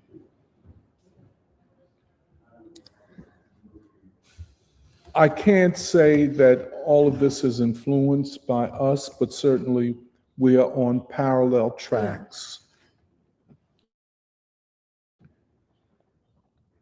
When they argue that the white man is in his last days, the white man is a metaphor for white civilization. Yeah. They've read the crisis properly through their language and lens. Yes. And that's the key thing, to respect their right to conceptualize and think through their ideas, you know, and to understand it and to appreciate it and the work that went into forming it. Everything, I'm certain they see it so much like we do. Trump, Epstein, wars and threat of nuclear war. We discussed this with Minister Ishmael, if you remember, in the interview. All of this is evidence, and they use climate and all these other things, of the end of the white world order. And so, if the white world order is ending, then what is the next world order? And finally, I think they are re-examining King. I think they sound more like King. Already the Nation of Islam has been opened up to people who are not Black and will ultimately be opened up to white people. That's a difficult one. At this Saviours Day, as there have been at a couple of previous ones. But these are white people who come as already converted Muslims. There was another figure on the internet, on YouTube, that you all might know of, named Shahid Bolson, who speaks almost exactly like the Nation of Islam. And so it is that the Nation of Islam will arise as this great force heralding a new resurrection of this nation, and making this, as I like to put it, as I use the term of Baldwin, the last nation that will need whiteness as an identity, personally and nationally. There's just one more thing I want, just a small other point.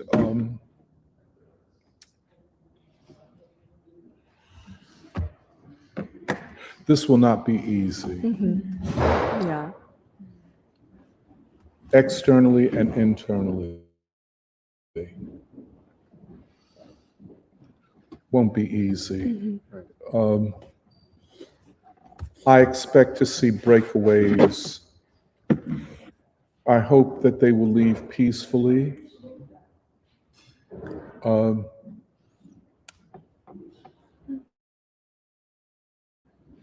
If you disagree, you have, I mean, for real, you really don't have that much. Just leave. I think Abel has said, I know Mustafa has said it, but this is what is at stake. So I'd like to end there. I hope. Yeah. Wow. That was a lot. Was it? It was a lot of no, it was a lot of work. I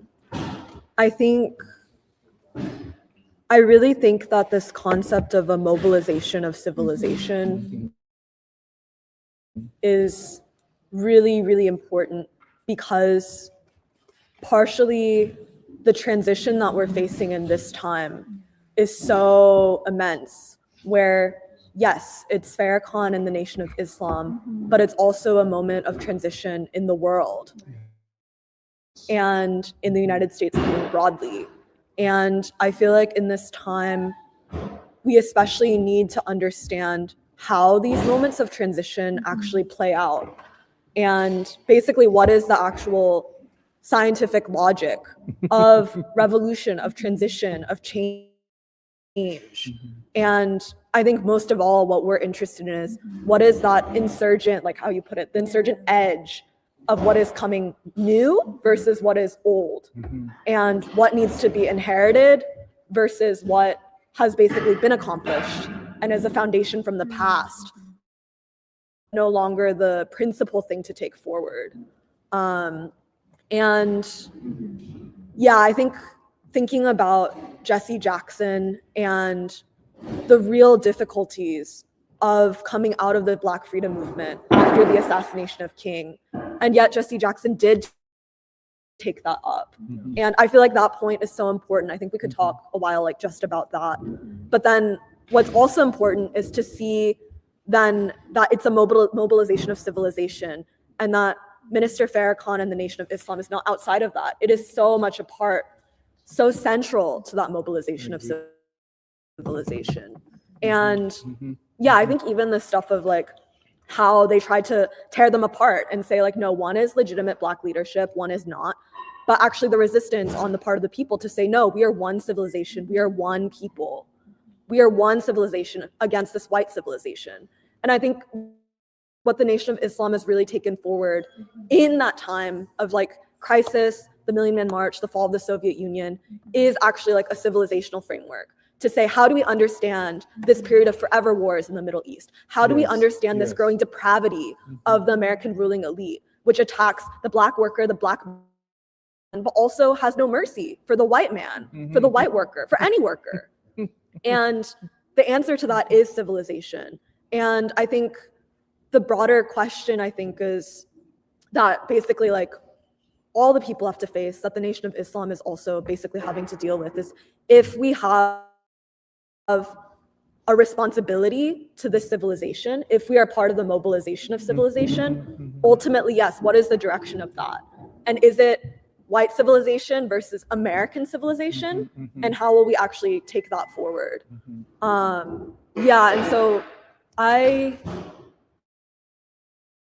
feel like this framework of difficult transitions is something that connects both like Jesse Jackson and coming out of the 1960s, and even I think understanding the period of the 1980s, I think is a very difficult decade, but I think it's an important one for us to understand too, where I think before maybe I took it too easily of like, oh yes, like the Black freedom movement was attacked, there was a counter-revolution, and there was a loss of leadership. But I think it's also really important to recognize how people like Jesse Jackson carried something forward.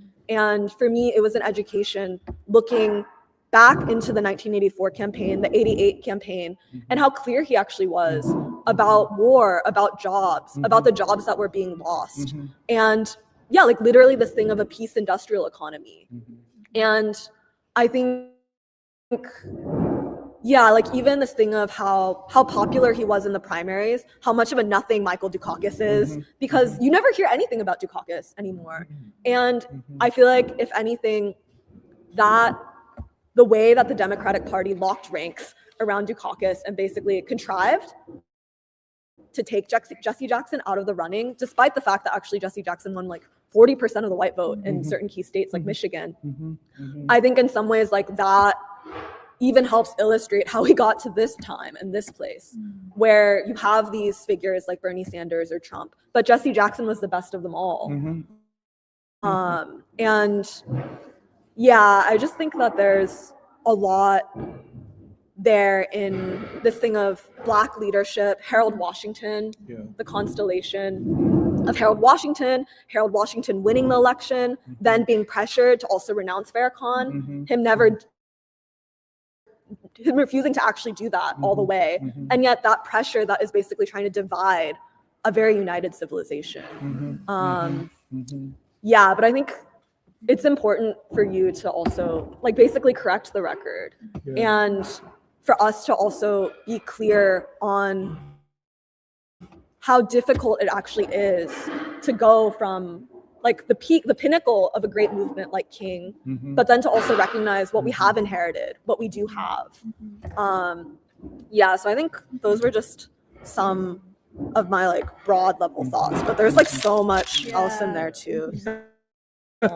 Hoping, we can talk more about this. I know for context, it sounds like we're also having to prepare to leave in around 1, is it? Yes. Yeah, okay. Yes. So I'll try to be brief, but also I was hoping we can talk more about it next week and just carry this forward. And then hopefully with the synthesis of, the people who've gone to Detroit this week and their insights, we can really carry this forward and really discuss like the significance of Saviours Day, like not really just as like, an annual like religious sort of coming together or celebration of a specific organization, which many religious conventions happen, but I think actually the way we're understanding Saviours Day has always been that of like a crystallization or an embodiment of a change in the American, like Black folks' consciousness, but especially also in this time of watershed and fluidity, just as you're describing the 80s, there's actually a potential for this to actually become a marker in the change of the American people's consciousness as a whole. Tell me how you see that. I mean, I think that this will have to depend on how people from who like how this weekend will go, hearing the keynote speech that will be given tomorrow morning on Sunday, and to Saviours Day. But the sense that I get is that, tell me if I'm wrong, but like the Saviours Day this year also had toyed with the idea of actually like it had changed its theme, I think, initially around in the wake of, it was around the same timing as so much of the unrest going on in Minneapolis. And in many ways it was originally going to be, I believe, community and self-development, like the building of a strong community, but then actually it seemed that the interest had moved towards actually reinforcing the principles of Islam as like a new theme. And in some ways I interpreted it as an attempt to speak to the chaotic and fluid situation of the American people, and actually not just add that Islam is a stabilizing force in the American people's consciousness, but actually Black folk.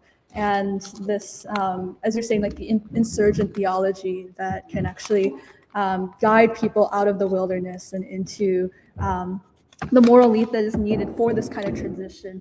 But I mean, I feel like that's the thing where I'm trying to ask, like, what really are the lessons of the second resurrection? Yeah. What really are the lessons Yes. of like transition, as we're saying, and like what are the lessons that we need to learn for this time as people who aspire to be part of remaking this nation on a civilizational basis, not just seeking a way out purely through, say, one of the it's not simply a material or economic change that like the American people are desiring. Although things are very dire, people are very hungry and very desperate, and you know, this is a very materially difficult time for people. But what people need is like actually a moral and ideological and even civilizational Yes. change and remaking. And I think it seems that what I was most moved by both our discussion of Saviours Day, but also even the actually making sense of Reverend Jesse Jackson, and beyond simply, I think the way in which, he has become a very recognized face and name among those from the civil rights generation. And very much like his death was marked and by so many institutions, but actually asking ourselves, like, essentially, what was it about the need in the wake of King's assassination to continue to carry on that mandate that was so crystallized by like the fact that there was so many, like basically it wasn't just like essentially the need to carry that banner of King forward into the second half of the 20th century, to actually be able to speak to like the central questions of like I'm just going back to even how important it was that he emerged, like Jesse Jackson emerged out of the Operation Breadbasket, and like King's formulation that actually the new frontier of the civil rights movement needs to take on the American city, but not the American northern city, the American northern city that so many Black folk had migrated to in the wake of like Jim Crow and the betrayal of Reconstruction and the joblessness, the housing, the segregation, the poverty there is no accident, but instead actually the like edge of white supremacy in a way that needed to be confronted. And then some, and obviously that was something that I think continues to need that to be the, that was in some ways what was a thread between before King's assassination and even into his campaign taking up like the problems of deindustrialization and criminalization. And I think it's very heroic that basically the second resurrection and Jesse Jackson and like to be able to speak directly to that depth of the crisis and that stage, that base of the deterioration of life faced by Black folk. And that's actually one of the reasons why I started really rethinking, like, actually it proves the need that, you know, free school has taken up in actually our focus on deindustrialization, our sociological studies, to actually be able to not just articulate this as like an economic crisis or a policy shift, but actually requiring a new form, or rather like to actually take up seriously the need to a need for Black governance in these American cities in a way that was embodied by a Harold Washington, was embodied also by a Henry Nicholas, or even Marion Barry of Washington, D.C., who was the first president of SNCC, but who went on to become an incredible mayor for D.C., and who even made the Million Man March possible through his opening the doors and creating the groundwork for something like that to come together. And I think that it just shows that like we're really people who work for the free schools on this track of like making, like really actually being able to speak to the heart of the crisis, the depth of the crisis, the civilizational dimension of it, and actually like actually be able to learn these lessons from this history and to be able to find the sort of resources to make sense of this transition for this time. Because I also think that the Jesse Jackson 1988 campaign especially like it did change something in me where he was so clear when he said economic violence is the critical issue of our day. When plants close on workers without notice and leave them without jobs or training for new jobs, that's economic violence. When 3 to 5 million Americans are on the streets and homeless, that's economic violence. In foreign policy, we are being led astray because our leadership has little vision or the wrong vision, and because it is weak. It wears a military fig leaf to cover up its impotence. Our foreign policy appears strong, but its leadership, its goals, and its values are weak. We have the strongest military in the world, but weak leadership. We have guided missiles and misguided leadership. And so you can see that he really is taking up king. He has embodied, he lives king. And he says he talks about the Atlanta being the crucible of a new South. He says we have a key to a new America. And he says we search for common ground and we find it at the plant gate that closed on workers without notice. We find it at the shipyard where goods made in foreign countries by repressed labor undercut organized labor. And there's this one, and then he basically has a program of actually attacking drugs, asking where are these drugs coming from, reinvesting in America, talking about despair and powerlessness that lead to drug and alcohol addiction. He talks about reindustrializing America, retraining workers, more research. And he says we have the resources. Now we need the leadership, the political will, and the direction. And then lastly, there's this one part where he's also, he describes the people. Let me find it. Oh, sorry. This is in his actual speech, but he says, where is it? He describes the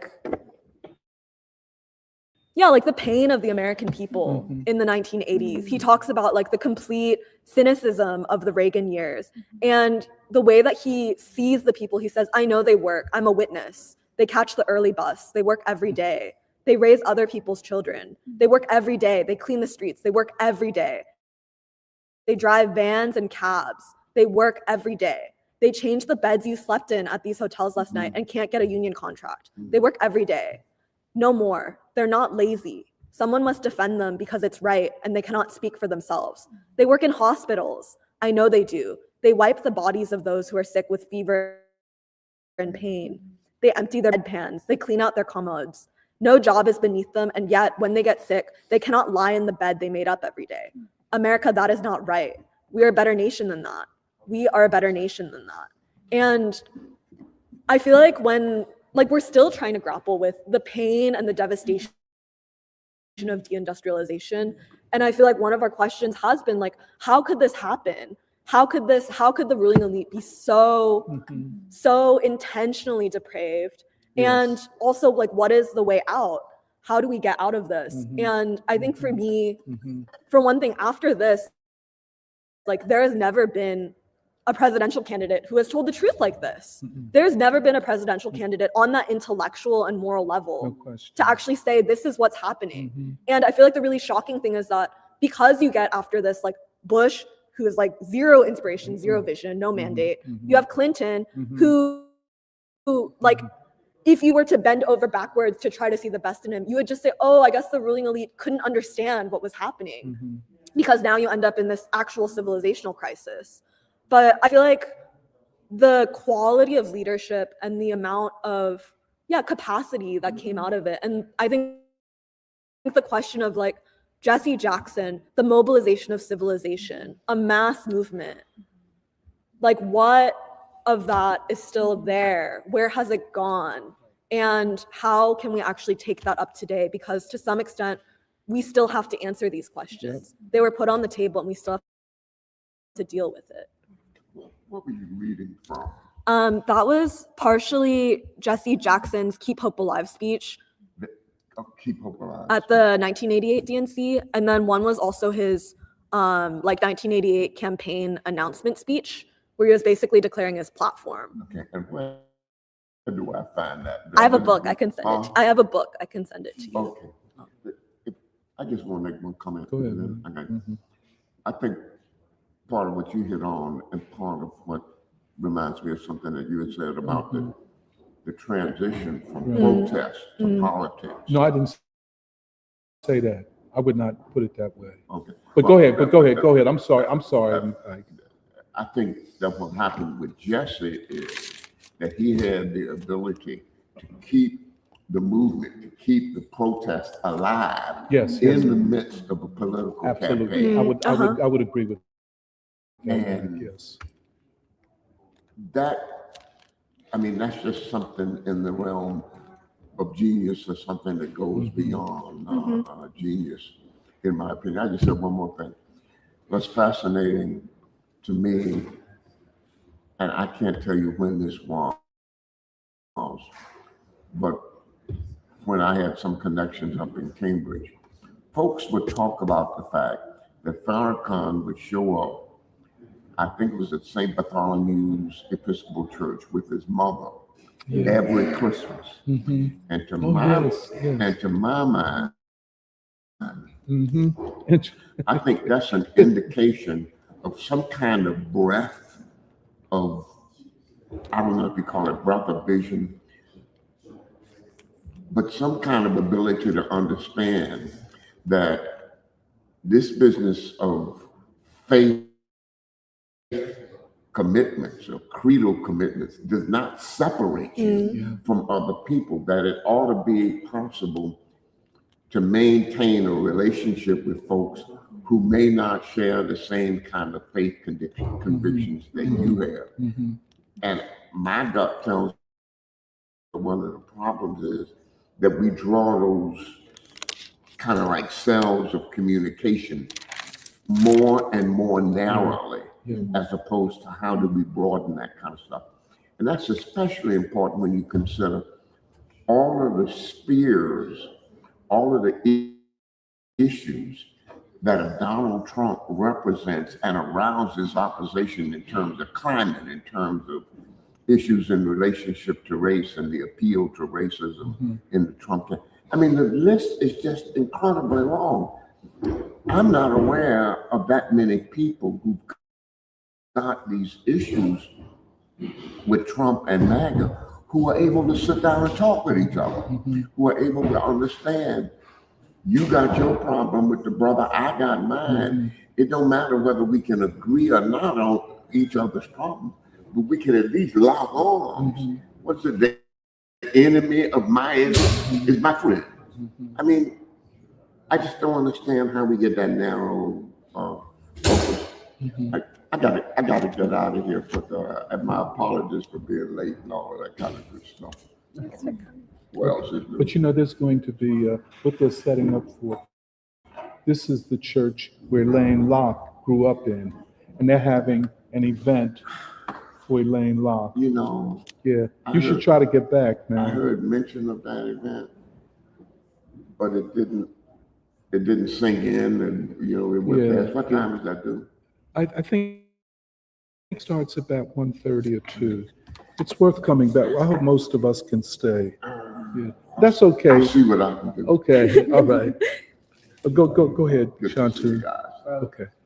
I think in reading that 1998 Democratic Convention speech that Jesse Jackson, 1988, sorry, the 1988 speech, that really did, at least when I read it, it did really echo King's vision of a beloved community. It was very Kingian, and looking at the life and legacy of Jesse Jackson, I find it inseparable from the ideology and vision of his mentor, essentially, Martin Luther King.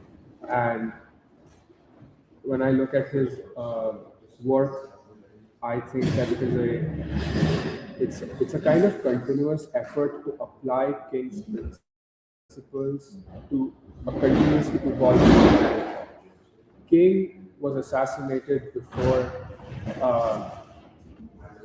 America deindustrialized completely. He he was, I think he picked up on it because, we've talked about how deindustrialization more or less started in the 1950s. And I wouldn't say that. I would say, there was parts of it in the 60s, but it took off in the late 70s. Yeah. So that beginning that King was able to observe in the 1960s made him say that, okay, we have to move to the north. We have to deal with larger issues, which are all related to the Black freedom movement. And in a lot of other ways, Jesse Jackson does constantly is a reminder that this is somebody who grew up under King's wing. As part of his, I think, push campaign, he had that poem that he usually referred to, "I am somebody," and that usually reminds me of the "I am a man" sort of movement that King inspired and led. I think, as we've said, he ran against policies of industrial layoffs that hit Black people the most. He said, we have to rebuild urban industry. He was against the war on drugs. And something interesting that I wanted to share. And he never supported any war Yes. of the United States. Yes. No war. No war. Yeah, he grew, like we said, I mean, he takes up the politics of King. He grows closer to the World Peace Council. He links the Black freedom movement and the labor movements. There's one thing that I wanted to share, which is this past Monday, we were talking, Michelle, Jahan, Eddie, and I, we were talking, and we were going through incarceration and the policies surrounding incarceration and the war on drugs. And we ended up discussing this interesting interview that John Ulrichman gave in 2000. Oh, Ehrlichman. Ehrlichman, yeah. He was a White House counsel and assistant to the President of Domestic Affairs under President Clinton. He gave an interview, I think, in 2016 to this journalist, Dan Baum, and I quote, "You want to know what this is all really about?" he asked with the bluntness of a man who, after public disgrace and a stretch in federal prison, had little left to protect. The Nixon campaign in 1968 and the Nixon White House after that had two enemies, the anti-war left and Black people. You understand what I'm saying? We knew we couldn't make it illegal to be either against war or be Black. But by getting the public to associate the hippies with marijuana and Blacks with heroin, and then criminalizing both heavily, we could disrupt those communities. We could arrest their leaders, raid their homes, break up their meetings, and vilify them night after night on the evening news. Did we know we were lying about the drugs? Of course we did. This is a direct quote from this man who served under Richard. What year was that interview? 2016 in Harper's Magazine. And this is just to highlight the depravity of what is known as white civilization, and which really, at the end of the day, vilified people like Jesse Jackson, like Louis Farrakhan, constantly, because they knew that if America was to change, and if it changed, they had nothing else going for them, it would come from the Black community. Would come from Black people, and that thus they had to make enemies. I think, by 1988, Jesse Jackson, he's arguing from the standpoint of the labor and the poor. He has the support of Louis Farrakhan for this, for his presidential candidacy, and thus so many people were turned against him because of that, because of his association with Farrakhan, because of his association with Arafat, as we talked about, and he also supported the independence of the Palestinian state, and the Jews couldn't take that, and I think that I won't talk for very long, but what I did want to address is this question of civilization in terms of the recent speech that Marco Rubio gave at the Munich Security Conference. That speech, I think, comes straight out of like the 1800s, where it's what Michelle calls anachronistic. It's out of time, you know. It's a speech that says that white civilization. It's almost an acknowledgement that white civilization is failing. It's going down, and we have to do whatever is necessary to go back to our glory days, where we are the ultimate,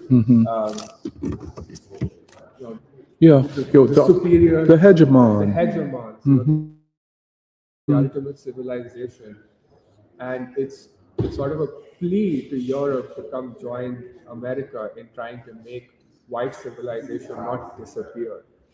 And I think that this Saviours Day and Mr. Louis Farrakhan, as he has done previously, managing to accomplish this civilizational mobilization and tackling questions of civilization will really bring into the hearts of people what we have to do in this time today. And I'm eagerly waiting for everybody in free school to return from Saviours Day, and we're obviously going to talk about all of that.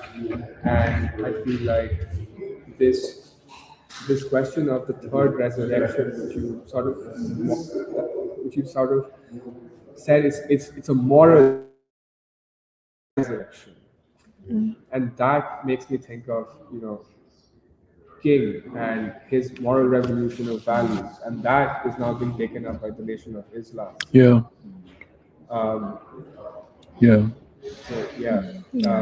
Another interesting thing I just want to share before I end is we interviewed Gregory Muhammad twice in the last couple of months, and I urge everybody to go and listen to those interviews. It's on YouTube, it's on our Facebook, it's on our YouTube channel. But one of the things that he said was that while he was in prison, more than white opposition, he had more opposition from the followers of Wallace Muhammad and from the Sunni Islamists. So, you know, what they're going up against is more than just white civilization. I feel like they're still going to come out the other side. It's good. Oh, I'm sorry. No, go ahead. Go ahead. We're going to have to get ready Yeah. to go in about 10 minutes and maybe help set up some chairs and so on. But, No, but we still have 10 minutes. excuse me? Yeah, so in a little, I think Samir wanted to say something, but we Oh, can I'm wrap sorry. up in a Go little ahead, bit. Samir, and then I'll say something after you. Well, I want to say something before we end this, but I want to respond to Nuri's question about talking about Jesse Jackson, or basically responding to women like Jesse Jackson, and when I think about the civil rights, or when we think about the civil rights before learning about them in preschool and studying about them with you guys in the sociology group, my question has always been, how did this movement emerge? And then where did it go? What happened to it? Why did it extinguish? And from what I've learned, and one time I gave that presentation on the World Peace Council, and Reverend Al Abernathy, and we learned that after the civil rights movement, the civil rights merged with the World Peace Council, or expanded into a peace movement, a general peace movement. That in your presentation you explained. Jesse Jackson was also part of this movement, and it is proven to me again that Jesse Jackson was part of a continuation of the civil rights movement. He was part of that, and I grew up in a time. You're talking about Detroit, and I went to college in Cleveland after 2008 when the Great Recession happened. About 5 or 10 minutes. And Detroit like, so I've seen the city basically Art Deco, and then the center city's empty, and you just wonder, where is everybody? Who is the sport? And but I'm from a generation after, and that's about the time, the age I became an activist after the 2010s, and activists today are very concerned about numbers and when you talk about activism, that is when people come to the preschool, they say, okay, but what are we gonna do? Or like, how do we get people to come, to preschool? Sometimes you get people in preschool with this mentality, and the question to me, to answer Mary's question of like, how did this civilization movement came about? Well, part of it was a high level of consciousness in the working class people who showed up, and the first step towards that consciousness is a self-awareness of our own agencies, of our history, of our city's history. As an activist, not just like the people, but there need to be activists who need to be taught this, and I think in that aspect, it's, for me today, is really put together what the preschool does to create a pedagogy for activists, so that we can bring about this movement again, because it's not going to be something spontaneous that we can just sit around for and wait. But it's always motivating, to learn something about Jesse Jackson and his life. We hadn't really talked about him before. And, some of us on Mondays, Slate Plays, are reading about Coretta Scott King, which is another example. You listed Diane Nash and Reverend Lawson. But Coretta Scott King is another example of someone who was transformed by the movement, was part of it, was trying to figure it out, and also who carried it forward. So, that has been my lesson today. How do we carry that movement forward? Where did it go? How do we reemerge it?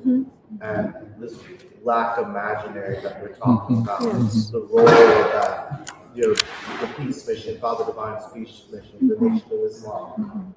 It's exactly like you said. They might be different from traditional Islam, or different from Middle Eastern Christianity. But what is unique to all black imaginary, whether it's jazz or religion. Yeah, can I just, maybe just to end? Yeah. This is and I agree with everybody. I would just say one thing. There are many, in a time like this, especially with social media, people are encouraged to talk and not to think. So, and then I always say that part of the contradictions of being young is that on the one side, you need and you want mentorship, but on the other side, you want to do it your way, or you want to do it on your own. And that's a problem. So you get, and this is a crisis of young Black people, by the way, having not yet found an anchor and not yet knowing their history. And I just want to be very, very frank and open about this. The way we talk about Black folk and Black history in the free school is not the way it's talked about any place else. I think our understanding is absolutely right. And I think the life of Jesse Jackson proves it. I think this Saviours Day, the third, all of the things that sometimes I do become a bit discouraged. Those that are out there, those that are being misled, and I've talked about it and so on. Those that are only connected to free school temporarily. I don't know, what is the problem? I think part of the problem is youth, and I'll ask you all to help me understand it better. But nonetheless, there is no substitute for the truth. Yes. If that's what you're about, this is where you should be. If that is what you're about, this is where you should be. Everything else tends to be fake and half baked. Yes. But I agree with Nuri and everybody else. This legacy of Jesse Jackson's is very important. But I would caution one thing.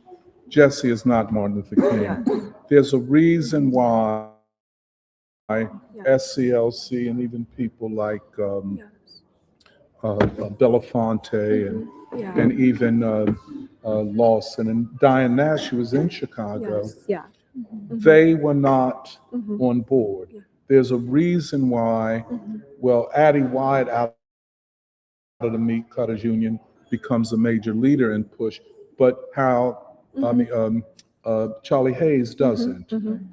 So, you know, it's not the same thing.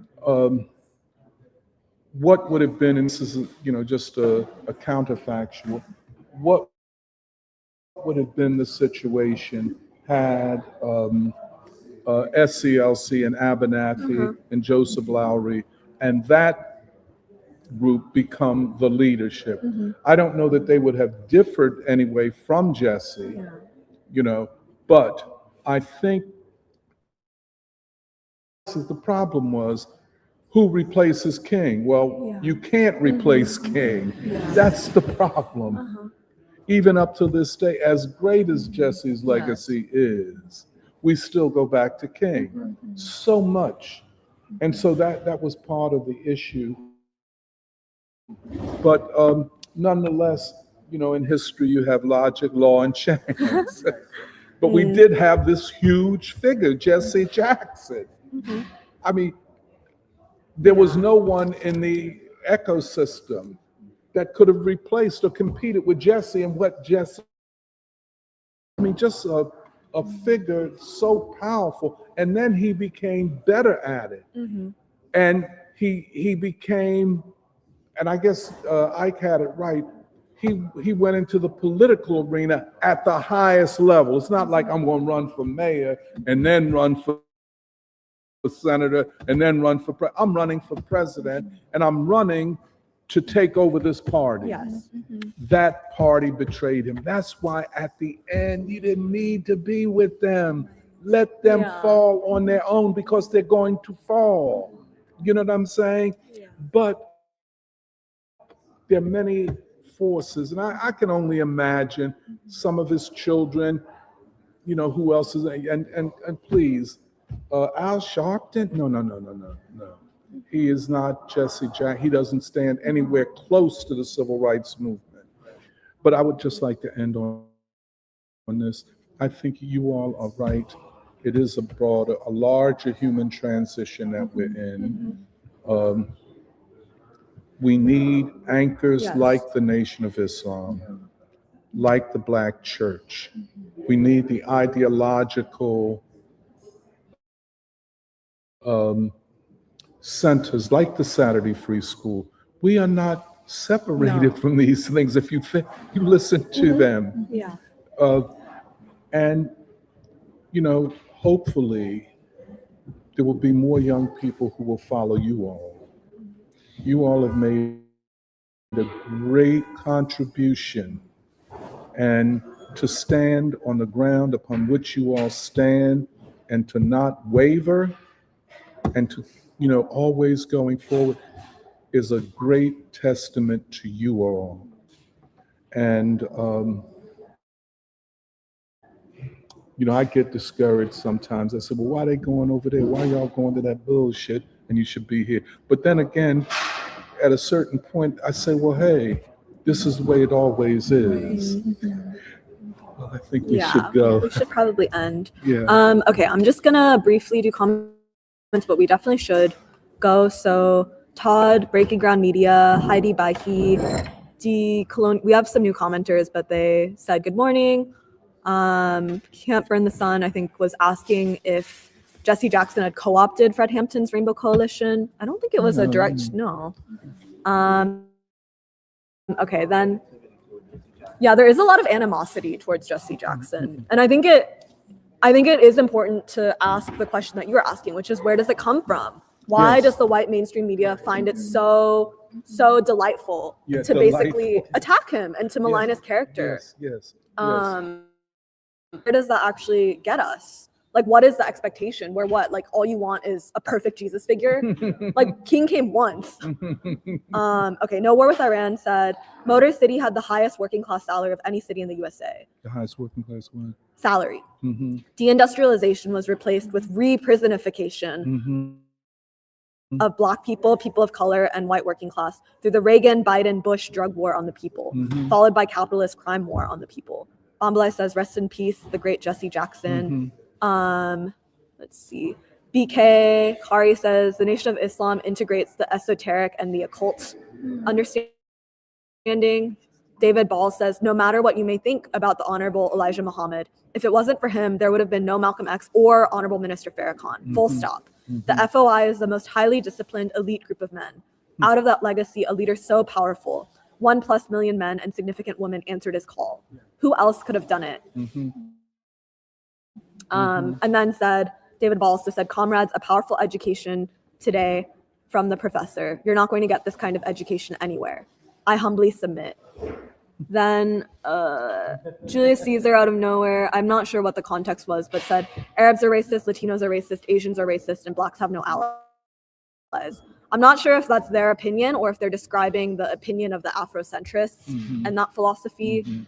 Then Miles Langston is basically asking, do you talk to young people or with young people? And that there's a distinction between the two. And then Bombalai says, I have children, so I gotta both talk to and with. And then shouts out Motown. And those are our comments. Yeah, I think we should definitely wrap up because this event is literally about to start. But yeah, thank you. And we'll be back next week. And I think it will be good for us to keep talking about all of this. Like, I'm also really interested in understanding the second resurrection and what we mean by a third resurrection. So yeah, with that, I'll take us off, but bye. Bye-bye. Fred Hampton did use the word rainbow coalition